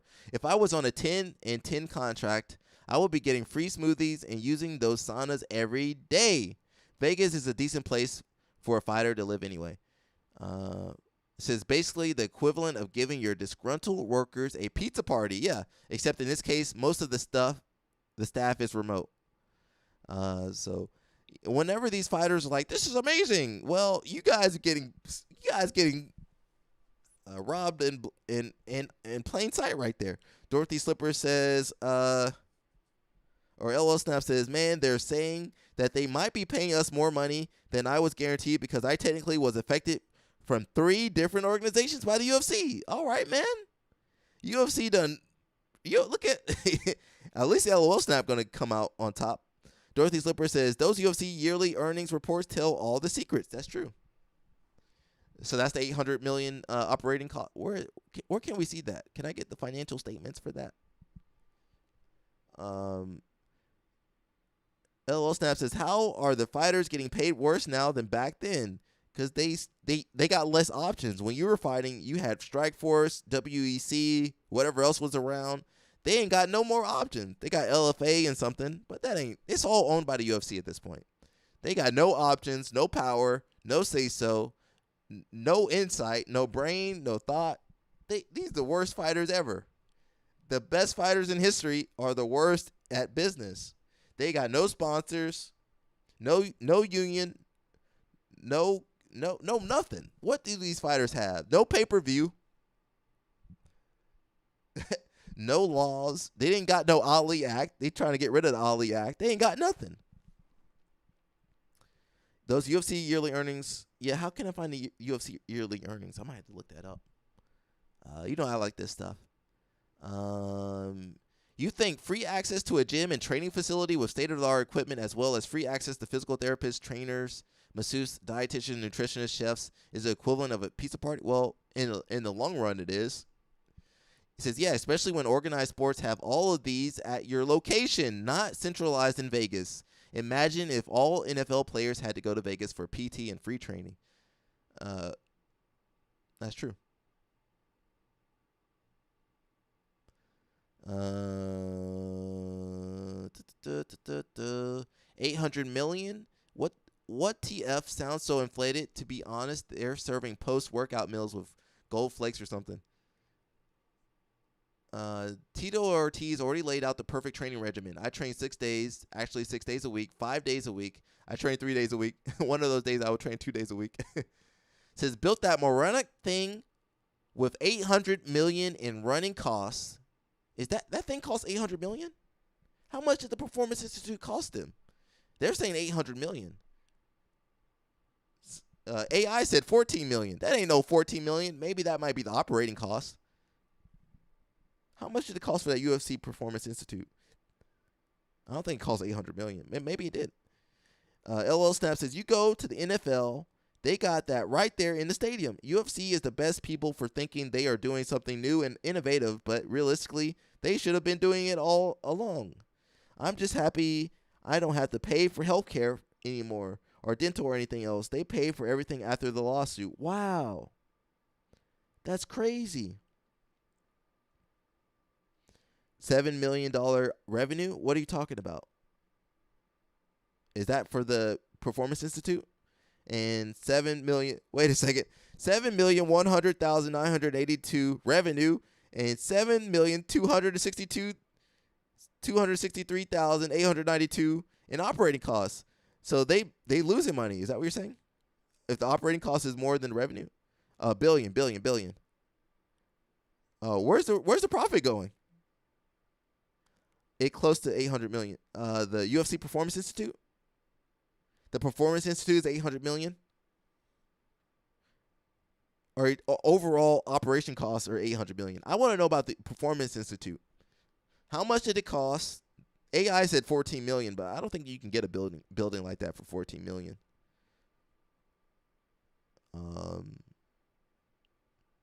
Billion. Oh, okay. So they made billion.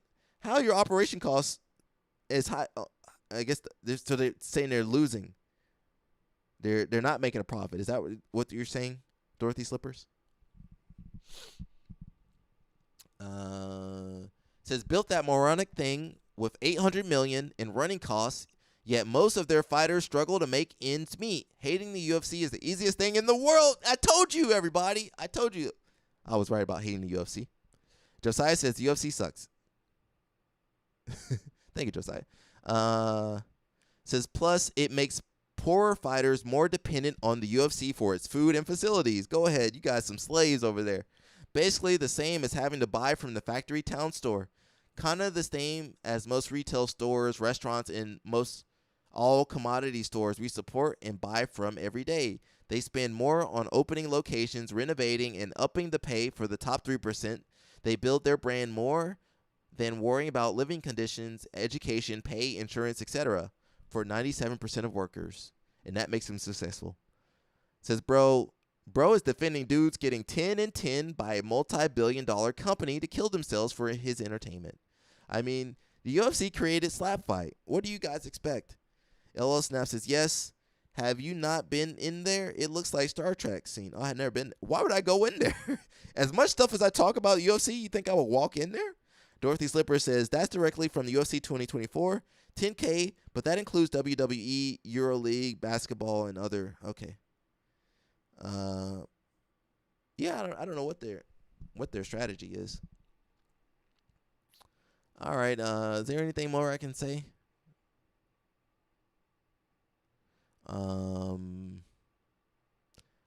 It makes no sense to be a fighter. And even LOL Snap said the fighters are making less money now. What's the point then? If you're not going to make any money, what's the point? Why are you fighting? You're not going to make no money. And he making more. LOL Snap going to get more money. He got better benefits. LOL Snap got he got health care. He got dental. He got everything. But he had to sue them to get that. And now the fighters nowadays, they won't be able to sue. They can't. They not smart enough to sue. The fighters nowadays, they the best athletes. Maybe not the best athletes, but they're good athletes. But they making less than LOL Snap did 10 years ago. How is that possible? LOL Snap says, my wife thinks they're going to try to kill off all the old fighters like me, like myself, so they don't have to pay the insurance because they have to pay for the rest of our lives. Wow. That's crazy. They got protect LOL Snap, everybody. And the fighters now, once they get cut from the UFC, that's it. No more money. What are they going to do to survive? How are you going to survive? LOL Snap got it good, but he had to sue the UFC to get what was owed to him. These fighters nowadays, they not smart enough to know what's owed to them. They ain't looking at the financials. They not invested in the UFC. They got to rely on the UFC to eat. They can't even feed themselves no more. They got to go to Performance Institute just to eat. They can't go to the doc. I guess they do have insurance, but they got to go see the UFC's doctor. They ain't got no protection, man. That's what I'm trying to say. These fighters ain't got no. They ain't thinking. They ain't got no protection. They easy to take advantage of, and in fact, they have been taken advantage of. And I talk about that, and people jump on me. I'm trying to defend these people, and people jump on me. I'm saying, hey, maybe fighting's not smart. It ain't smart. Maybe go make a living a different way. I'm looking at the fighters. I see people like the Tackets. Oh, the UFC's amazing. I can't wait to be in the UFC. Okay, cool. But I'm looking at the people that out of the UFC that been used up by the UFC, spit out by the UFC, chewed up by the UFC. LL Snap says, and if there are no longer fighting, we also get a retirement pay, which is equal to 75% of our earnings in a lifetime. LL Snap, he making some money, and his wife got money. He living good. I'm jealous a little bit. Now you're not gonna tap me in no heel hook. I think I'll be okay. So he gets 75% of his earnings in a lifetime, and then once a month check broken down. Wow, that's amazing. But what's the point for the new fighters? They're not gonna get that. They're gonna have to sue. I hope they sue. I want the fighters to be taken care of. And you know what? If they had just paid you, they could have avoided all of this. Isn't that right, LOL Snap? If they just paid you fairly, this would have been all taken care of. There would be no reason for the lawsuit. You would have had all this. You would have had your money. You would have been taken care of. You would have had your health care. your dental, everything you would have been able to afford everything. You would have been able to take care of everything if they paid you fairly. But because they didn't pay you fairly, they getting screwed over. So LOL Snap, take care of yourself, brother. Don't let them take you out, man. Get all the money you can get. So I asked my new fighters, my younger fighters, be smart about this stuff. This ain't no game, man. Look at Muhammad Ali out there knocked out. Muhammad Ali did all that amateur fighting, all that other stuff. He get knocked out. UFC don't owe him nothing. He not even in the UFC. They might not let him into the UFC because he got knocked out. And I'm saying all this to say they don't care about you. Have you guys figured that out yet? They don't care about you. You got to take care of yourself. Set yourself up. Take care of your best interest, because Dana White and TKO and the board, they care about themselves. They don't care about you fighters. You're a product that they use to make revenue. 800 milli. They make 800 milli off you in operation costs. Well, I'm not sure revenue. You said 7 billion in revenue costs or revenue. I don't know what the profit is. There might not be no profit though. But they spending the money that you died out there to make them. They're gonna spend that money quickly. And Dana White, he won't even give you a glass of water if you needed it. All right, everybody. Computer about to overheat in a little bit. Sun is coming out of nowhere. Thank you, son. Where were you earlier? That's what I've been squinting. The sun about to come out, so I'm about to. I'm not a vampire. I'm not a vampire. Just to let you guys know, the sun can't burn me up too badly. I'm passionate about. I don't want to see people get screwed over. I've been screwed over. I don't want to see people get screwed over. I want you guys to be compensated fairly. My jiu-jitsu athletes, my MMA athletes, my judoka. I want my judoka to make some money too. I want my wrestlers to make some money.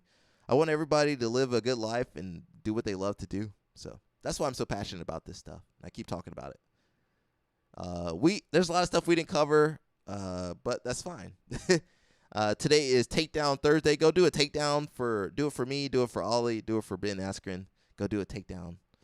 And not live streaming tomorrow, everybody. Won't be streaming tomorrow, but we might be back on Saturday for Ocean's BJJ and whatever else is going on. That's it, man. LOL Snap, he doing good. He doing better than the new fighters, man.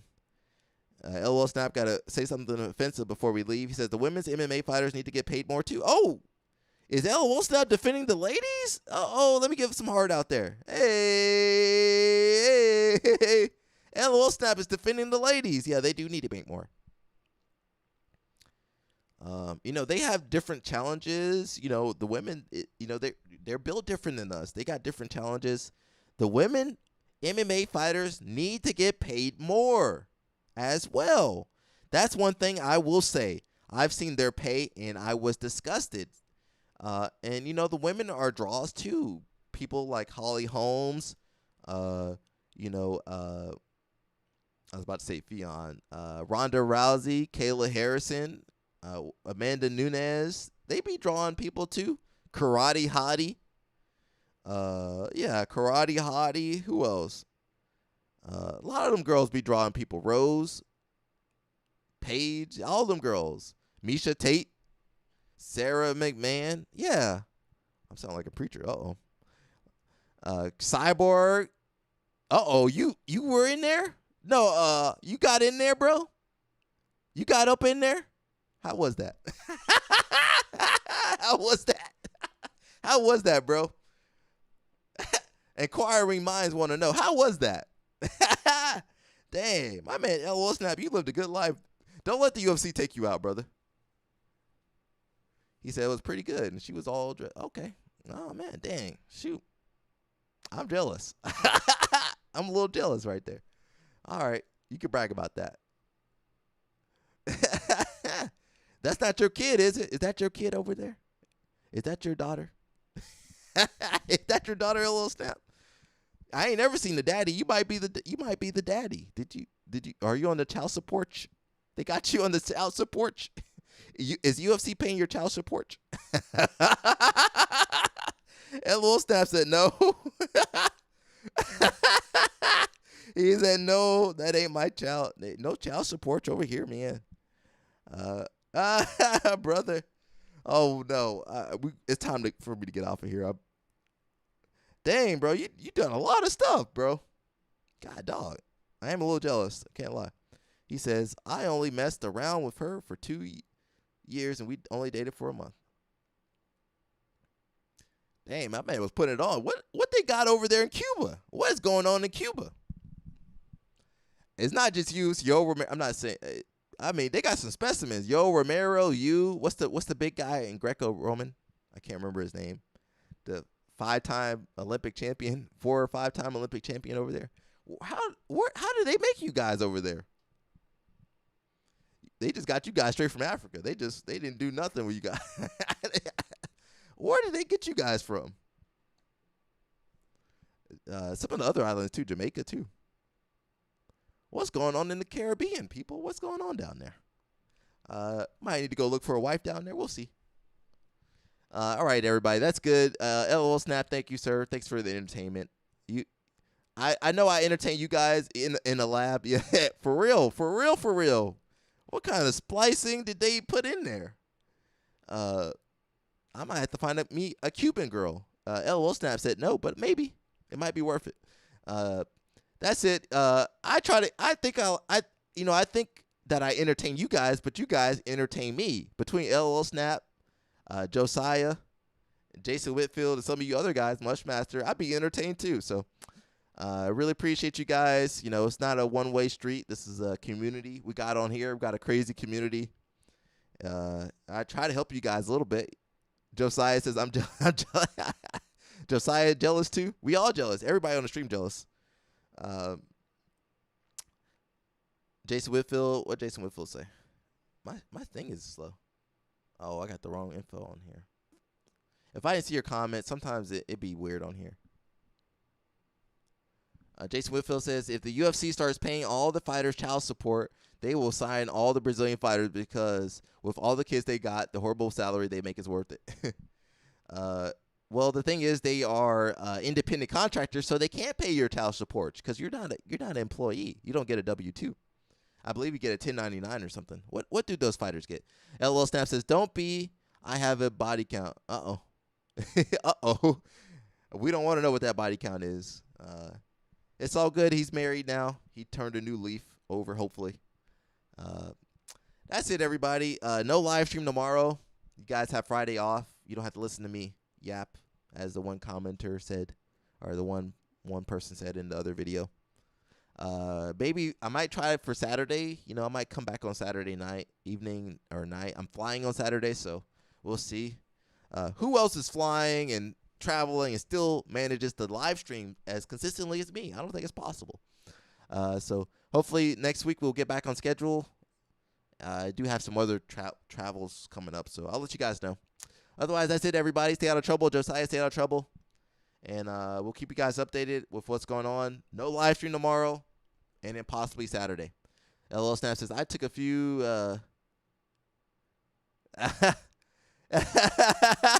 He's taking some of our girls, not the new girls. He got the older girls. That's all good. We don't want them girls. No way. All right, everybody. See ya. Peace out. Stay out of trouble. LOL Snap. Stay out of trouble. Jason Whitfield. Stay out of trouble. Josiah. Stay out of trouble. Everybody. Stay out of trouble. And that's it, everybody. I'll see you guys. It does take me a second to get off this screen. I gotta click